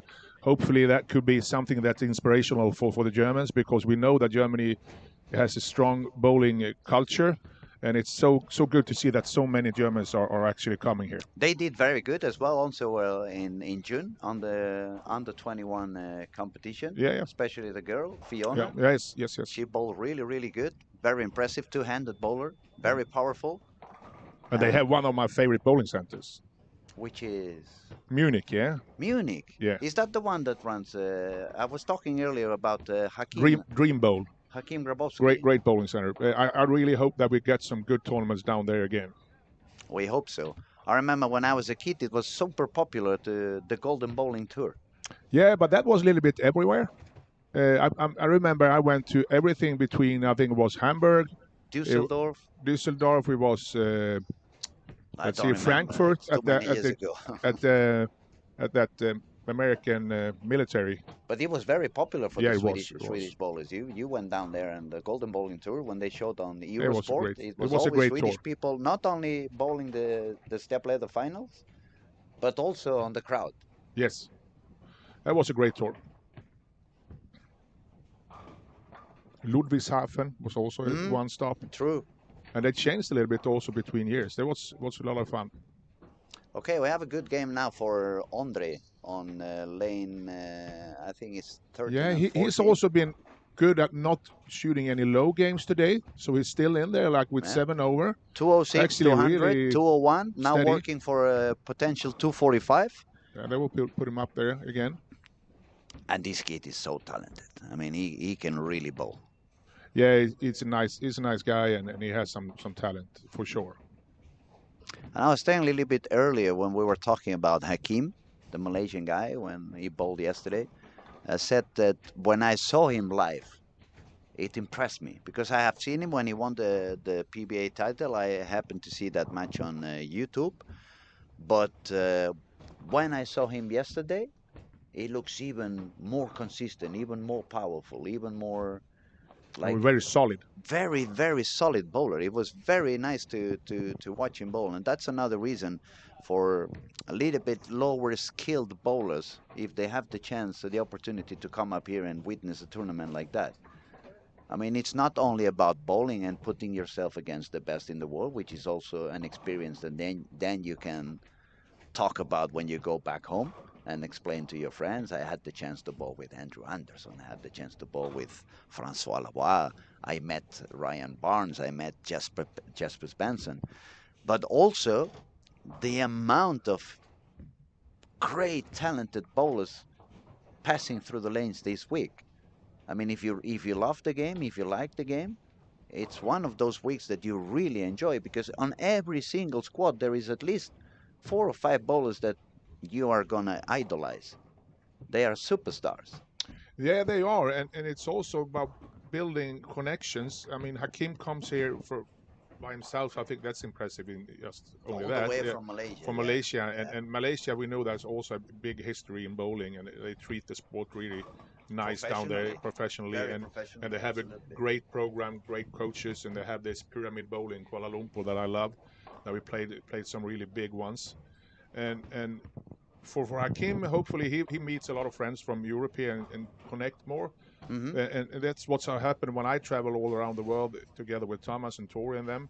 We got friends all over, so when you travel to that place, you might, play golf together with them or stay at home with someone, save some hotel money. Yeah. Next time you get some idea, where should I go? Where should I buy the train ticket? And all that information that's very, very important in the big picture. Absolutely. So hopefully, and I know when I look back to these years when we had this Storm Lucky Larsen Masters, I've seen a lot of connections, a lot of people that actually talk to each other through their phone or through their messengers or WhatsApp every day or every week. You become friends, really close friends, even if they are from the other side of the world. The other side of the world, absolutely. We have some comments here, Patrick. Actually, we have Tom W. says, you mean Hanau, Golden Bowling Bowl Tour. Up here, Hanau. Yeah, Hanau was the place, if I remember right, tell me if I'm wrong, was the American military place, yeah? We'll see what... Hanau, yeah. Yeah, Hanau. Then we also have, if I remember right, it was the Golden Ball was started there, but then it became a tour a little bit later on that we had different stops. But it was a great place and a great tournament. Then we also have Scooby over there saying hello from Texas. I really appreciate the one-lane courtesy. Yeah, this is something that it's a lot of talk about. In Sweden, we had some issues in league, and we had some issues also in some tournaments where it the time drag out a lot, and it's something that some people have tried out with a two lanes courtesy, and someone doesn't get ready in time and so on, and the unfortunately often is the player that doesn't keep pace is the one that's benefiting because that's the only one that can't don't have to wait. I agree. And I know in on the PBA they had the other system that a little bit more complicated that maybe not perfect here with European bowlers and international bowlers. But I think the pace here on at least the squads I've seen this year and the other years has been okay. We've never been delayed because of that. So and I've seen also when we had the big championships now. I remember I think it was yeah, both World Championship we only had one lane courtesy, and it works as long as people get used to it. It works. I don't think anyone would need more than one lane actually. If anyone needs more than one lane, they can buy those things that we put on the horses. Yeah, but I mean, so of they course, you work have to straight. be polite to each other. If I'm sparing the 10 pin and you're playing the first ball, of course I can leave you Yeah, 2 lanes. I of mean, course. it's more about respect, of course. It's more about being polite, but keep the game agile. Exactly. Don't slow it down too And much. I also believe that it's very important to don't go around and do nothing, and then when it's your turn, then you start to take Yeah, the ball, yeah, or then then you it's when start it to makes- drink your soda. I mean, get ready when it's your turn, just go. Yeah. But I must say, up here in Sweden, you guys bowl really, really fast. That kept my tongue out when I bowled the Swedish National League. So we have Tommy W says yes, military camp. So he confirms that. Okay. Then we also have Amir. Someone said Malaysia. Yes, Amir, we said Malaysia. We have Hakim bowling in here. It's actually, like I told you, that's one other favorite bowling center is that Pyramid Bowl in Kuala Lumpur. I would say that Dream Bowl Munich, and if you guys that's on the chat, what are your bowling What's your center? favorite bowling center? Bowling center, yeah. Don't say Reno. Everybody says Reno. Also, Sealans had said, say hi to Christer from Torbjörn if he's there, and to Martin also. So we'll make sure they are currently not here, but as soon as they come back into the room, we will send your best regards. So what's your favorite bowling center, Louis? Me, I had to go for Bowling Petralves in Barcelona, Yeah. even if they don't let us bowl any competition in there anymore. In one way, it's mine also because I won a couple of times down there. Yeah, And the great location is that it's so close to the new camp. The camp. the FC Barcelona's big football camp. I had my pro shop up there. You remember? I had a window on my pro shop, and if I we can watch them practice. Yeah, watch them practice, I could say hello to Romario, Stoichkov, and those guys. They actually came to the bowling alley from time to time. We got some friendship with some of them. And a funny story, when Stoichkov was coming a lot to the bowling alley, I got good friendship with him. We bowled sometimes. And the year that they signed Romario, he brought Romario into the bowling alley. So he introduced me to Romario. That's big names. And Romario, I said to him, Romario, autograph. And he goes, yeah, absolutely. So I grabbed a pen and a paper and I said, for Romario from Luis. And I gave him the paper. And Stoichkov was laughing for like 10 minutes. Romario didn't understand what was going on. So, yeah, that was a fun story from back in the day when I had hair and I was a young kid. And yeah, but it's a great location of that bowling center. Like I said, it's like a sports area. They both have the handball and the basketball courses also there. Yeah. And for me, I have to say, it's also my favorite area because bowling alley, because they did a very big event every summer. And when I was a very little boy, I started seeing real bowling when that tournament was happening. And now I'm talking about early 80s when I was 3 or 2 years old. Yep. I remember Mats Karlsson bowled there a couple of times. Åsa Larsen came to bowl there a few times. And then it was Thomas Leandersson, Patrick Bowman, Patrick Johansson. Then it was yourself on 95, I believe it was the first time you came down.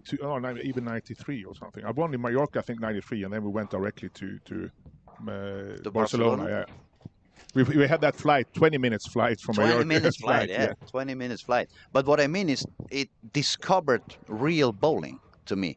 And it was my main entrance to get to know all of you guys and become who I am today. I would have no clue about the game if it was not because when I was a kid, you guys kind of adopted me in a bowling way of talking. If you, Thomas, Bowman, if you haven't brought me up here and said, okay, you have talent, but you have no clue about the game, we're going to start teaching you. This is going like this. That's also one of the things I think most inspirational for me was that I can actually travel also, because that was my biggest hobby when I was younger, was to travel and do the two things that you love the most, to see beautiful places and different places and meet other cultures, and at the same time bowl tournaments. That was just like a dream life. Unbelievable. We have a few answers. We're going to answer everybody, and then we're going to talk quickly about the scores. Tom W says 52 lanes Dream Bowl Munich. Yeah, that's from the one I'm Bus talking Show about. Bowl That's Las a great Vegas. center. So he says from the past he would love the showboat at Las Vegas. Yeah, Showboat is. I have some good memories from that, even if it was pretty old when I was there. But it's actually, it was two centers in one. And when I walked into the first one, it was, if I remember right, it was the 40 lane, and I said, "Oh wow, well, this is nice." And that's, oh, but this is the little center. That's the little There one. was another one that was even bigger. I remember one in Vegas. It's no longer there. That impacted me because of the size. It was Custer. If I didn't really like it because it looked pretty old, but it was, if I don't remember wrong, it was like 113 lanes, and then it Wow. was like a door, and it was another 50 lanes facing. If one was facing south, the other one was facing east. But it was amazing to see. I remember looking to the side and like. Then when I went back to Barcelona, I felt I was bowling in a shoebox. Yes, that's 14 true. lanes felt Yeah. like, oh, this is very small now. Yeah, I grew up in a bowling center that had 12 lanes, so for me that was like to get into Coming back totally from those different world. places. But I heard stories about Japan. Japan had like some really big ones. I don't know if they still exist. Maybe someone that in the chat knows about them. But for sure, we had some great. We still have some great centers, and we also have a lot of memories from the ones that's unfortunately had to close down. No. Well, if you ask me today, that Pedralbes is not, we are not welcome anymore. They are more into the birthday parties at the moment, not competition. If I had to choose a bowling alley, then I had to choose Olympia. It's the bowling alley where I spent more hours after the one in Barcelona. Amir says mine would be Sunweight Pyramid, Kuala Lumpur. Yeah, that's the one I'm talking about. You the were KL, talking yeah? about that one, yes. And then I got some lessons back in the 90s from Joran Bergendorf. Yeah, that's a legend A bowler legend, and a legend yes. coach. Yes, absolutely. He did a lot of things for Swedish bowling, and he was also traveling in different parts of Sweden and teaching bowling, and he was also a coach. If I believe was somewhere in Asia, and then he was also in Denmark. Yeah, yeah. Great memories from that guy. Successful and a very kind person as well. I A remember really great ambassador for the sport. meeting him when I was a little kid, and he was always very kind to every one of us. And then the final question we have from Lucas. Do you know the... No, wasn't that one? No, we answered already that one, right? Do you know the bowling world in Berlin? Not me. I don't know, and I haven't been on that one. I haven't been in that one. I know I've been in Samstown. We have to put that in our calendar to we have go to go visit visit that one. All right, let's go back to scoring because we are getting lost in so much chit chat. Dario is currently leading this squad with 954, which is probably the highest for start. And now we don't have Victor here, so we can't far. say it for sure. But I can't remember that we've been that high after 4 games. I don't think we had that high so far. Then we have Francois Labat with 110 over, 910. Andrew Anderson, 885. Peter Hellstrom, 863. Moritz from Germany, 842. Nathan, 842. Linus, 828. Anton Andersson from Sweden, 821. Simon, Czech Republic, 816. Andre, 815. Andre has not yet had a very high game. Everything is so steady. 206, 200, 201, 208. Melvin, 805. That's the opposite case. 160, 230, 230, 170. That's more what we see. That's what we see through the first 4 days. Yes, and if we look at Raymond, he has jumped back. It's already almost at par, but he started 154, 166, and then 267 to 11. So we still see a lot of ups and downs. For example, for Christian Ascona, PBA from Puerto Rico, 202 to 27 to 11, 148. And these kind of big drops, it has to be, as we said, because the lane changes very drastically. All of a sudden, when you change pair, you can find something very different from what you were doing right before. And unless you find the right solution, it can become very tricky. It's very little room over there. So if you don't find the spot right from the beginning, it can drop down very quickly. Yeah, I think that the good thing with this is that the stream can tell the truth a lot better than just the scoring online. Because when you see these numbers, you're just thinking, okay, you got to play really bad that game or really good that game. But actually, I've seen a couple of games that ended up like 160, 170, and you can clearly see that they haven't bowled that bad, but they just made a couple of small adjustments the wrong way, or they got on a pair that it took them two frames too long to get comfortable again, yes. and they get a couple of really big splits, and then they leaves a couple of single pins in between the strikes, and all of a sudden you have 160 there, yeah. So it doesn't take much. It doesn't take much, especially with today's balls. They are so aggressive. They produce so much angles. When you hit something a little bit out of the angle, you quickly get a 5, a 4, a 6. If you get that after a strike and you get like 4 and 3, one of those big splits, then it takes away 40 pins in one single frame. Yes. Yeah, we have some other bowling centers here. We have Sarpsborg is nice in Norway. I agree. It's a nice center. We also have Striker Company in Gothenburg. 27 lanes. Why an odd number? Is it 27? 27. That's an odd number. I remember when I first came to Sweden, it was Gothenburg, Frölunda bowling, and the first 2 lanes were stopped. Before my time, I think that center was bigger. I think they changed the amount of lanes a couple of times in Frölunda. Frölunda, yeah, but that was many years ago. Unfortunately, it closed for some years ago. What I remember most about that bowling alley was the entrance smelled like fish. Unbelievable smell of fish when you went down on those stairs. Wasn't that the gate for fish factory or something? I don't know. It was really fishy. But I always have to be grateful to that bowling center. There is where I learned my first steps to real bowling. I was so lucky that I was coached by Patrick Bowman, Ulf Hemnes, and Mats Carlson. Oh, the 3 of them in 1 week. Yes, there was a lot of knowledge in that bowling center. That was also where Pergamon started. Measured my hand and did a complete different grip from what I had back in the Spanish pro shops, and yeah, I will always keep a good memory about that place. Seems to be pretty high scores on lane 3 and 4, yeah. Yep. Yes. We got Linus with front 4. I jinxed it. Yeah, but still it's 20 something over. And let's see where the leaders are. If we can see Ryan Barnes, 1-9 single pin miss, but Turkey right after. Francois Lavoie yet to double. Andre started with open frame, but now he's working on the Turkey. And let's see. Lasse Thomsen, Turkey, 9 spare Turkey. Nora Johansson, strike 9 spare, 4 in a row.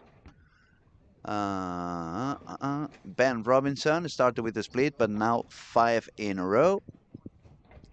It's a little bit better scoring on the transition than it was on some of the previous squads.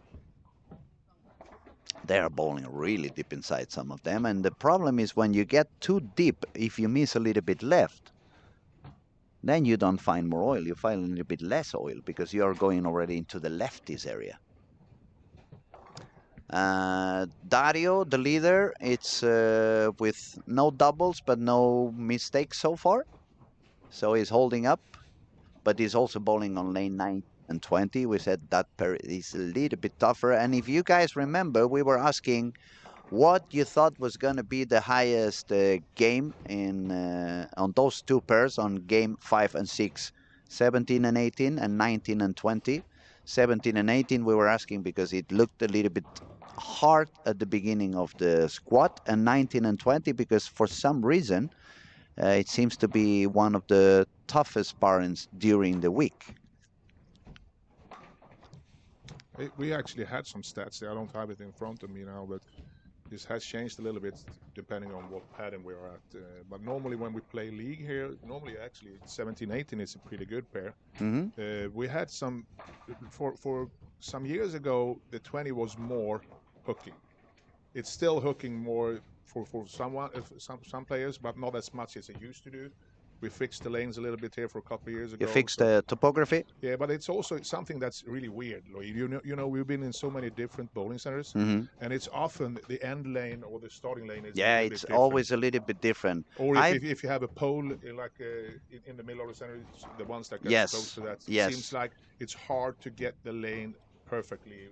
Mm. I don't know why the reason is, but It could be the heat on the wall. It could be the weather affecting that part of the. It's like when you're sitting home.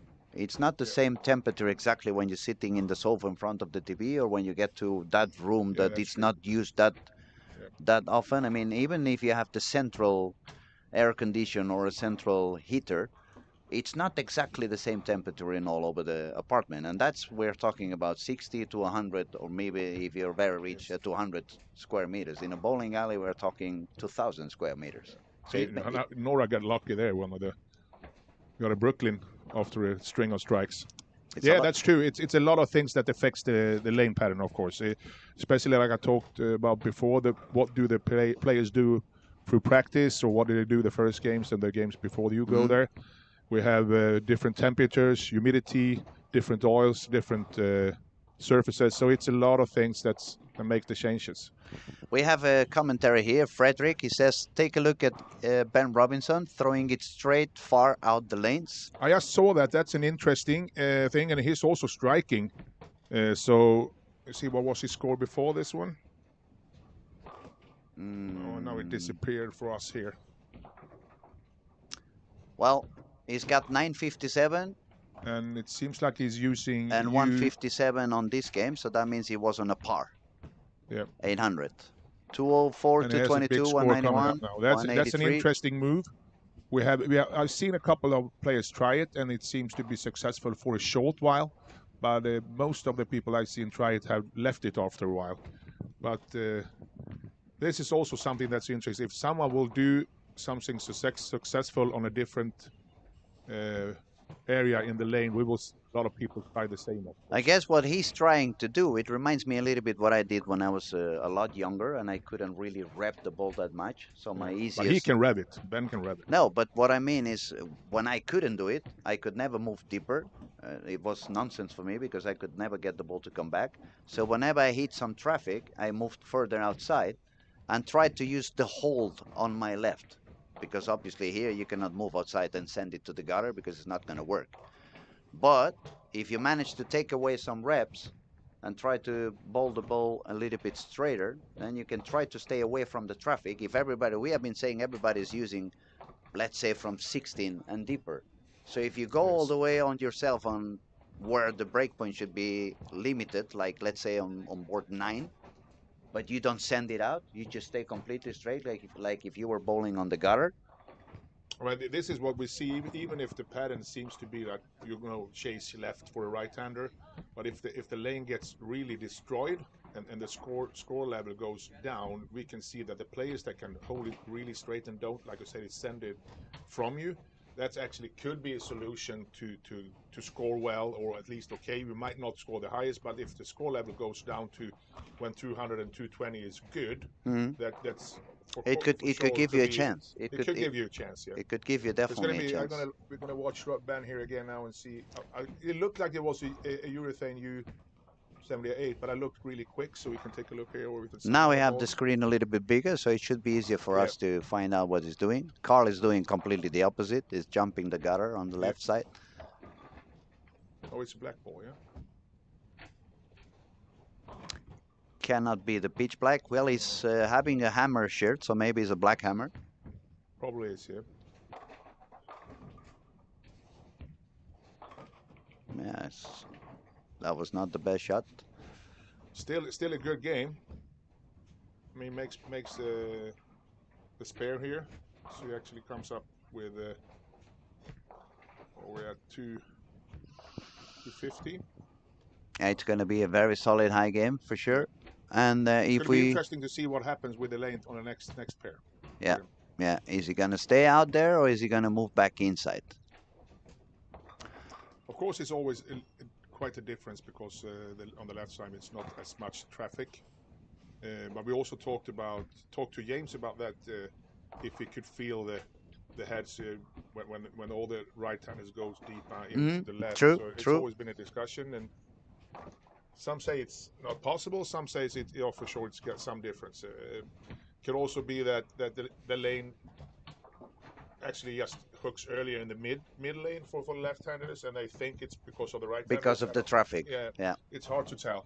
Blame it on the I'm not boogie. the technician guy for that one, and I'm not left-hander, so We should ask your dad. Maybe he could. he bowls with both, yeah. So he He might could have a good confirm, answer. perhaps. Okay, let's go back to the leaders. Dario Stein, he was 154 over, and now he's bowling on 19 and 20. He's got 190 pace. yeah, 190 pace. Then Francois Lavoie is gonna be somewhere. Let's see, I've lost him. I see Andrew Anderson was on third position. He just shot 201. He started with So he's like 86. yeah, 1086 over at the moment. I've lost that. There they are. Ryan. Oh, it's a low game for Francois Lavoie as well. 192 for Ryan Barnes in 5 and 6, and Francois needs a triple to go to 189. So he's gonna drop from the 100 over. He's gonna get somewhere 90 something over if he strikes out. 52 over after this game for Ben Robinson. Nora is gonna shoot 240, so she's gonna be on 34 over. That's pretty good score. Good. Yeah. It's gonna be. She has a good chance to be the best lady so far. Absolutely. And she's quite deep inside now. Yeah, she's one of the, for sure, one of the strongest Talents out there. female shots in the world. I don't think I have seen yet a two-handed girl as powerful as she is. No, she's very strong person also, and she has a really good balance, I would say, and she also get a lot of speed. I've seen quite some girls that plays it with two hands, but they seem to have a hard time to get the speed. To get the speed, yeah, it's a little bit harder.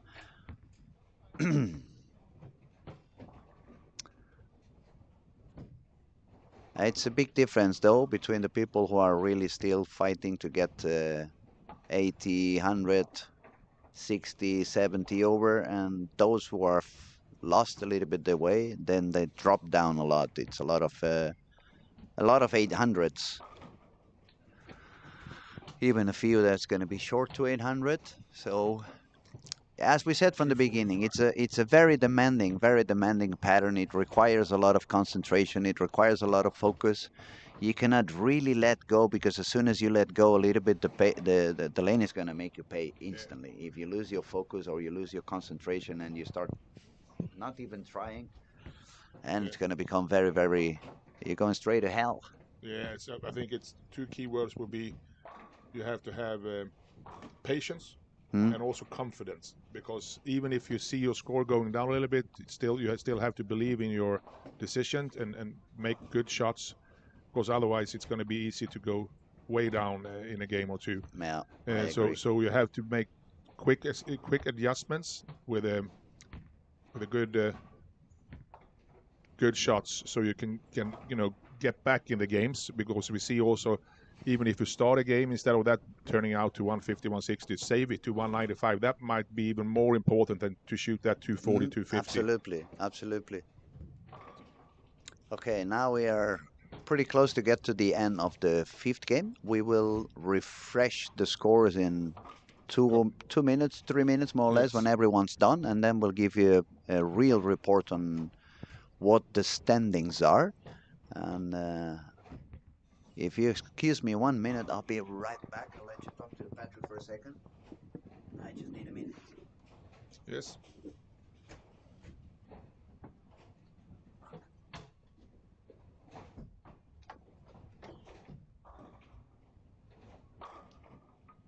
So we have the last frame here in the game 5.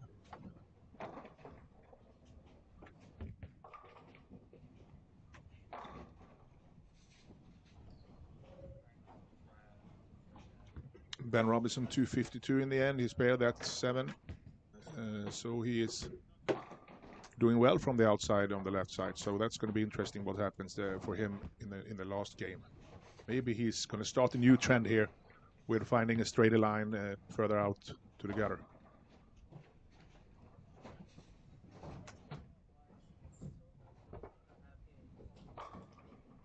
The home player, Tomo Pintarik, is 220 this game.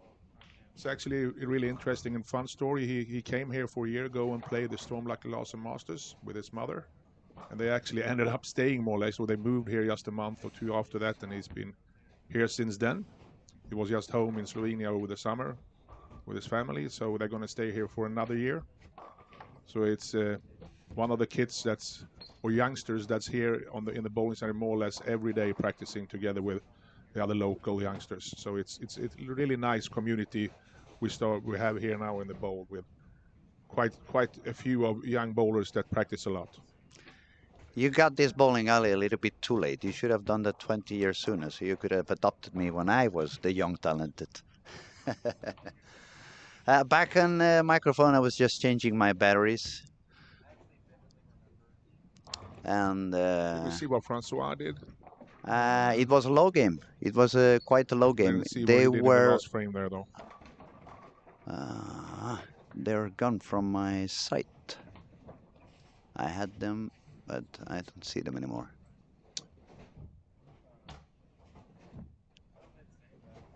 Yeah, Francois is now on 88 over, so that means he shot 78. Yes, 22 pins drop, so 178. Yeah. This is what we've seen a lot of times these first 4 days. Some people get out of the gate pretty high, and then they struggle in the middle or the end, and then they have the opposite way when they have people struggling in the early games, and then catch up. But it's hard to get them together and shoot the high scores.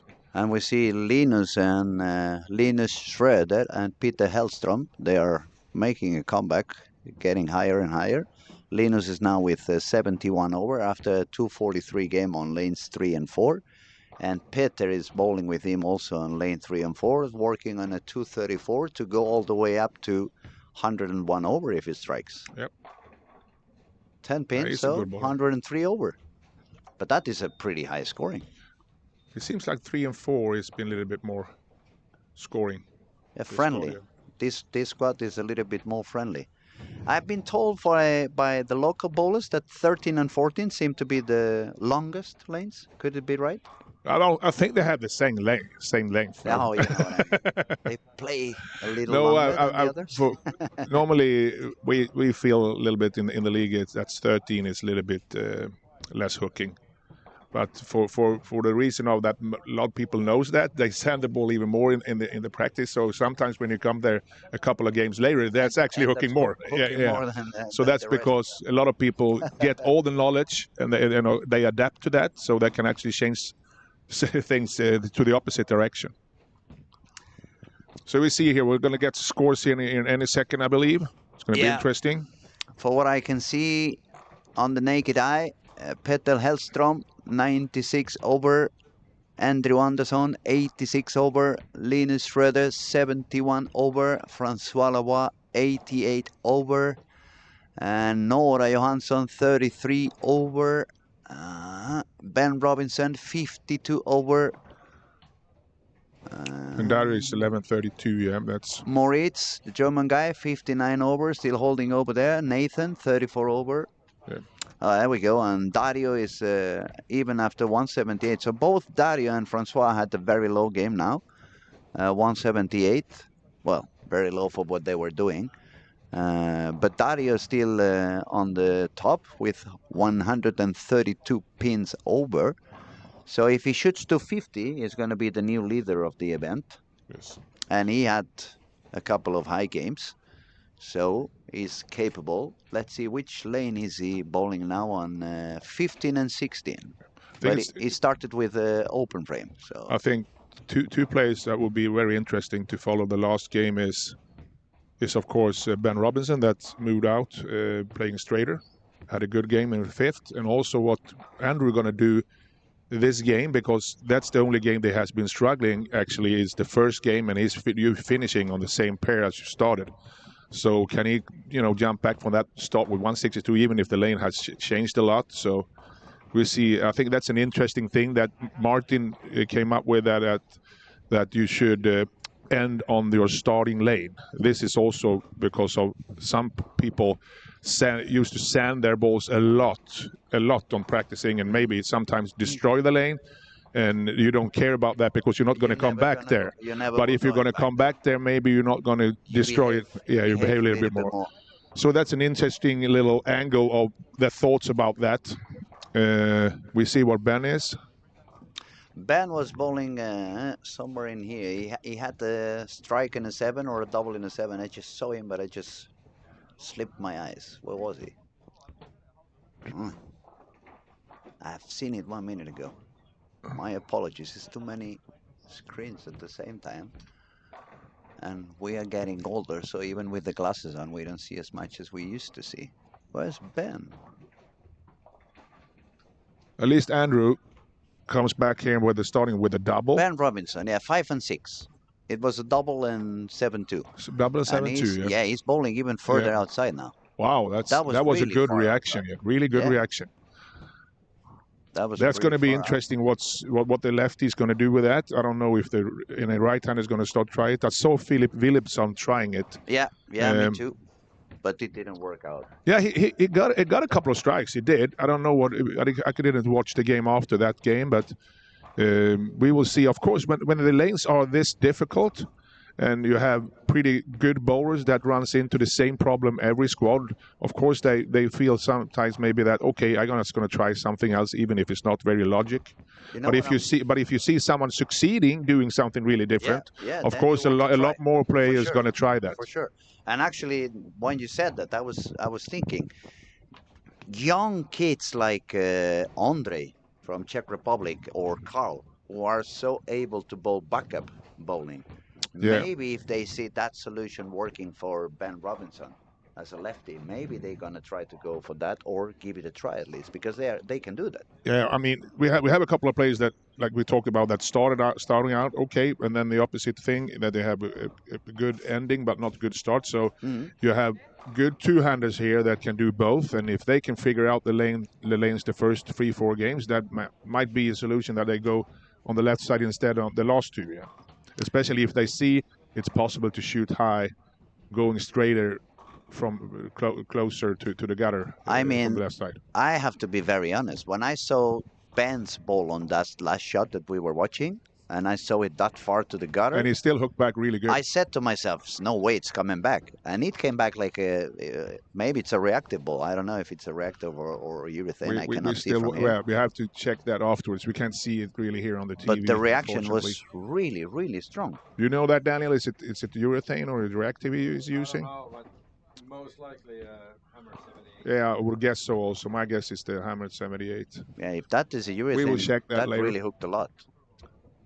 So let's see here. We have Anderson on a turkey. Where we have Dario, Dario is a open frame strike 9 on 15 and 16. Yes. Then we have Francois Lavoie on lane 1 and 2 with 9 spur, 9 spur, and probably 9 spur.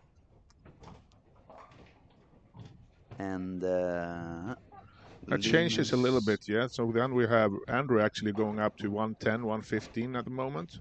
Let's see here what Ben does now. He's working on a strike. Lane 4.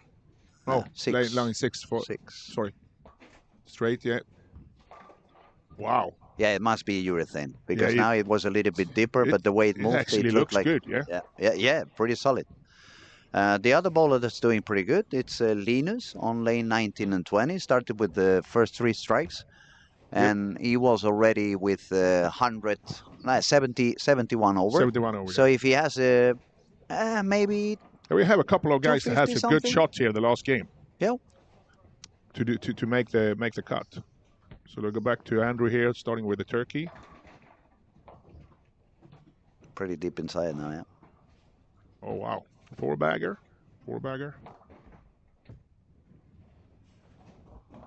So he's at 125 now, around? I believe he was using the IQ, the Ion Pro Solid. That ball looks pretty versatile. I mean, I've seen them bowling on fresh, but you can also see them bowling at the end of the squat. I don't know much about the ball, but I saw Carl using it in the PBA regionals here in Stockholm for a couple of weeks ago when he won with it, and he likes it really much, and it looks very predictable when when he used it there. You think they finally got the substitution for the phase 2? It might be so. I mean, They that's have been a been trying. benchmark ball for a long time. They have been trying hard to get the new phase 2.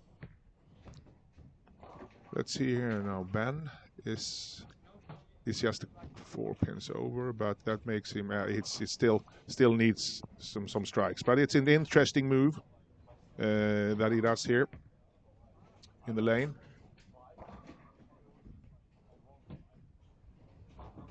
And that is another thing that we really love about this event with so many talented bowlers. You can see so many different solutions applied. Yes. And they not only risky solutions at some point, but since they are so talented, they really manage to perform on ways you wouldn't expect they could work. Francois got back to striking again, so that makes him. He's not in a double, but he has a striker to work on. We already have Peter. Peter is at 1920 with Linus. Peter is also working on a strike with no opened. And on the young Swedish talents, it's actually happening the opposite that what the Swedish people would actually want, because it's Carl with a front 5, but Norris got a couple of open frames. 9 pin on Andrew on a good shot there. That could be an important. Yeah, it could be a little bit expensive, but today is still early bird, isn't it? Yes. So they may find their way into the final. And actually for Carl Eklund it's the same. He's having a very low squad, but he started with the front 5, and this is a turbo game. Yes. So if he makes it 280 or 290, it may be enough to make it into the final just with that one game. Wow, that's a split on Peter. Unfortunately, I don't think he thought that. I thought he was pretty good. He looked so, on his body language. Linus Sköder made a really important spare there. So he's like 17 over at the moment, and he's like 88. Still needs a couple of strikes, but still in the game. For Peter, that could be he's 96. He's going to be down to 85, 83. Yeah, and Dario, the current leader with 132 over, is on 2 open frames after 1, 2, 3, 4 frames. So 2 out of 4 are open frames. Yeah, this is what we've seen before. Also, I'd say that a couple of times already, but. Even if it looks like very solid bowlers and it looks like, okay, they only need a 200 or 210 in the last game, but it's easy to fall out from the pocket. We saw it from Martin Larsen. I think Martin Larsen is one of the best bowlers in Sweden through the last 20 years, and he's a very, very solid bowler, but even him in the squad that he had 120 over after 4 games, having a hard time to just shoot 350, 360 the last 2, and it wasn't because of bad bowling. He got trapped and he made a couple of bad decisions, and then all of a sudden it was 160 in the scoreboard. Yeah. But I'm gonna say something about Martin. He did yesterday when I really saw him suffering and the body language was kind of showing he was not really having fun on the lanes, but. Even on that situation, is such a professional, humble and polite bowler that it was inspirational for me. The way he treated the surroundings, it's something that you want to remark. Usually when competitive bowlers have a very bad day, they are not easy to approach, they are not easy to talk to, they are not open to, they need at least that half an hour to pull down. And Martin is never like that. Martin is always able to be the same kind, humble person, good friend. And it was very, very touchy on that moment. Yeah, I think it's impressive especially what he did last year.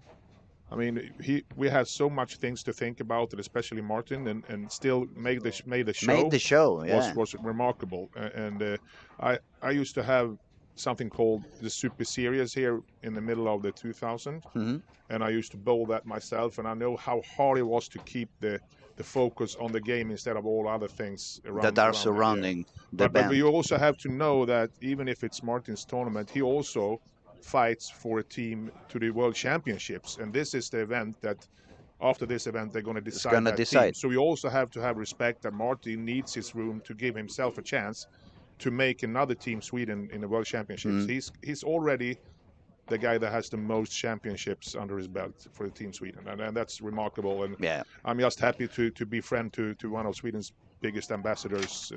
And it's not an easy accomplishment. I mean, you have so many talented bowlers throughout the history of the It's not country. easy to make that team. No. No. Okay, Okay. back to business. Francois Lavoie, Turkey, on lane 1 and 2. Andrew Anderson, 28 over after 6 frames, now shooting on lane 18. He's already standing in front of the ball return. That was a bit uncomfy. Then Nora, she's in trouble at the moment. She was 33 over, but she's got 2 big open frames over there. Hopefully she finds the way, especially when she's bowling with Carl. They are both 2 hands. Yep. She can kind of try to imitate. Actually, she's got pretty much the same power. She can move as deep as Francois he is back does. also with the Turkey. That's strong. And So Frankie is also actually close to 105, 107 over at the moment. And then we see Carl trying to gain some advantage of the turbo. He started with the front 7. Oh, wow. Ben Robinson just run into some really big troubles. Yeah. 3 splits. 3 open frames in a row. This is what it's going to be the hard thing to think about. Was it only that pair that was okay for that, or was it only that time? Exactly. I mean, it looked really well for at least the first 5 frames there. They had it split in between the 2 doubles, but now it seems very sensitive. Yeah. I guess it may work, but since you put yourself out there, the room is even smaller. Yeah, and it's also when the ball comes strong in from the left side into the pocket there. Of course, when you miss, it's going to be a bigger potential of chance to make a split. Instead It's of harder to make 9. When you have the ball closer to the the pocket, you can get away with some shots that could be a split, but you ended up with an 8 or a 9 instead. Okay, Carl left the 8 pin, so not happy running for a 300 and getting the solid 8. But still, 279 could give him a pass on the turbo. Could. We will see. But now we're going to have to concentrate on the leaders. Hellström is back on the double. On 19 and 20, for those of you who are not sure who we're talking about, Peter Hellström from Sweden. He was running second at the moment with 96 over after 5 games. A strong finish there could make him make the cut. Yeah, and he's actually his partner on the lane, Linus, was already also up there with 71 over, and so now it's 88 over at the moment. 88 over. He needs to strike out to try to make sure he does. It seems that Francois is 105 over at the moment. Dario is managing to survive. He started with an open frame strike split on 15 and 60, but now he's got a full bagger. So he's really coming back. So he's back on 137 or something. Yeah, now he's back on par. He's actually 5 ahead, 5 over on this game. So that would put him on 137 over. If he makes a couple of strikes extra, gets into the 10th frame, he would be on number 2 spot. Yes. On the tournament. He has a great opportunity. Also very, very strong to get back after that wobbly start this game. And Nora, she just got the split. Oh, she's going to be in trouble now. She's on a pace for 150, 160. So if she strikes out, it's going to be 181. So she still would be above the par. She would be on 2nd position in girls because Emma had 27 over, I believe it was. I don't remember something like that. Yeah, I saw now Peter didn't get the turkey, so he's. I don't think he can reach the numbers that he need. He actually has the plus 50 also when I think about it. So he has another opportunity or another gateway, like we call it. So he's going to take the spot of Martin Paulson. Yeah, probably. Which was probably the leader at the moment on the 50s category. Or if it was Oscar. Andrew is working on a strike. This is going to be an important one. And Dario, let's see what he does. He got another one. Wow. Yeah, Dario is impressive, on fire. Impressive. That's a big, strong comeback. He can actually go from just losing it all, or instead being in the top more or less here. Let's see here. If he strikes out, Louis, then we are at 235. Then it's like 67. 67. He would be right 10 pins short to Hakim, the Malaysian guy, the current leader. But he would be second, so it would be right after, right in front of William Svensson. Yes. Which is currently on second position. Yeah. And the funny thing, it would be that the two leaders, if Dario strikes out, the two leaders of the event are single-handed, not two-handed. Yep, that's true also. So there's important thing. Let's see. If Peter Hellstrom strikes out, that's 34. That's like 24. He can reach. Yeah, 13-20. That's a good number, especially for the plus 50. Yes, yes. It's going to give him a good opportunity. A very big opportunity to go in. So Andrew is important what he does now. Francois Perdier. So he's at 12 over. So Francois is at 100 over exactly at the moment. Interesting finish here, yeah? Yeah, it's very interesting. Actually, I would say it's probably the squad that I've been doing on the streaming that has been more successful in the last couple of games. Yeah. The previous squads that I've been witnessing and commenting, when we got to game 5 and 6. Big shot for Andrew. Yeah, everything was going like up and down. Andrew Anderson, lane 17, 18 at the moment in front of the machine. There he goes, he delivers. Looks good. And he got it. You can see that. You get the fist pump, you know it's important. Yes. He could go all the way up to 256. Well, Andrew. That would put him on 42. 1342. So he's like just over 20 now then, in this moment. Peter needs some strikes here. He's on lane 19.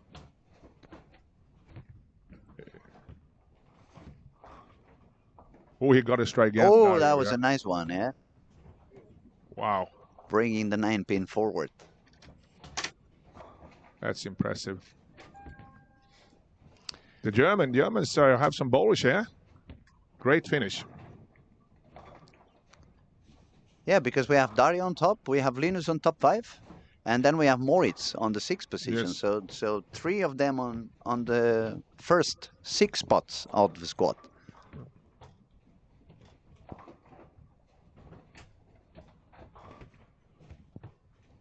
That is an important frame for Nora also on lane 14. She needs to strike out so she can stay above 200. Yep, yeah, she can deliver. Definitely she can deliver. Even if the body language, she's upset. But the fact when you need it, you do it like that. Yeah, you have to heads off. So let's see here. You have to put your hats off for Dario Stein. What a comeback in the last game. Just very impressive. It's going to end up 235, and he's up there. He's up there close to Hakim, yeah? Yeah, it's going to be only 67 with short, the strikes. 10 pins short to Hakim. Yep. And the fact he started with 2 open frames. After 5 frames. After 4 frames, he was 25 under. And then he's got 3, 6, 7, probably 8. This is for Andrew here. Also, there's a lot of things happening now. Hook back. Yeah, it felt like he missed a little bit outside. That probably was the reason why he had the soft 10. Yeah, so that's going to put him at 220. No, let's see here. No, 230, 235. 90, 15, 35. Yeah, 235 with a spare strike. And he had 86 above, so... 21 he can reach. 1321. Maybe not to make the cut, maybe close to make the cut, but maybe good enough for the early bird. Yeah. It's going to be interesting here in the near squad who's going to catch these squads. I mean, these spots. Now, let me remind you, it's completely free. So subscribe. You just have to click a button, subscribe to get non-live content. interviews and other material, and to get notification on the upcoming squads. We're going to give you a lot of information. And remember, it's not just for this event. It's going to be 365 days a year that things are going to happen. The content's going to be able for you to watch later on. It's a lot of hours of bowling. So you probably cannot spend 16 hours watching bowling the same day. But it's absolutely free, and if you subscribe, you're going to be a lot of help for the bowling community, because then that means YouTube is going to take care of the expenses, and we can carry on showing more and more live bowling of high quality bowling. So jag kan inte prata Yeah, engelska do nu. us a favor and just subscribe. Yeah. Thank you for Yeah. helping. Thank you for We had finish here now also on Francois 212. So that's going to put him on exactly 100 over. Peter Hellstrom is fighting like we always do. He can reach 224, and that's a good score for the plus 50 for sure.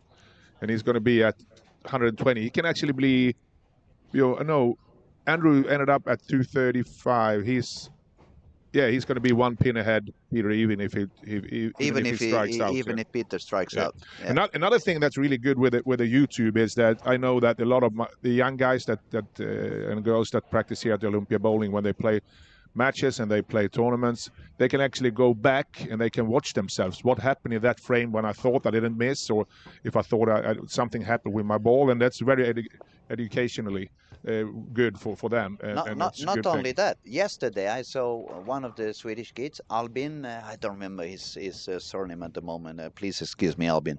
Lefty. Yep. Pretty talented. He was making the shots, and as soon as he made the shot, if he didn't like the shot, he was watching at his phone, and he was looking at the live stream off his camera, so he could zoom in and see what he was doing. It's very useful. And if you do that together with Lane Talk, I would say then you have good tools. Linus is going to be a little bit short. Linus from Germany on 19 and 20 is going to do 213. He was with 71 over, so that's going to be a 1284. It's a very good squad, obviously. It's a very good effort, but it might be a little bit short for making it into the final. Then the Battle of the Sisters. Karen, she is going to end up with a little bit low squad, 1040. And the sister, she started at 1024. Actually, Karen ended up doing more than Sophie. Sophie started pretty good. It reminds me a little bit of what happened to Emma yesterday. She started a lot higher, but then it was tough for her to fight with the transition, and she went a little bit lower by the end of the squad. So Nora was the first girl on the squad, 1202. She managed to make a double on 9 and 10. So Peter is on lane 20 here. And Peter needs that one. He really needs that one. That looked pretty good. Every pin that. Whoa. That's just. That really brutal. is. Yeah. It looked pretty good. It was a good release. Even his body language, he was expecting a strike. The ball hit the pocket, but maybe it hit a little bit of oil and it became a little bit weaker. He had the 710, and that is very annoying when you fight all the squad and to end up having a he had a funny reaction. Yeah. All right, the squad is done. Yeah, and we have to one more time take the hats off for Dario. What a finish. What a finish. Yes. Unbelievable. 166 over, currently leader of the squad, second spot on the overall tournament. And we ask you to stay with us. We'll be back after a short break because they're going to oil the lanes, obviously. We have a lot of talent coming on the second squad. But now we have to leave you. We have to go to the lanes and make a short interview with Dario. So see if he can explain how he managed to bowl so well. Thank you, everybody, for your attention. Thank you, Patrick, for your company. It was wonderful to spend some time with you. And we keep in touch. We carry on.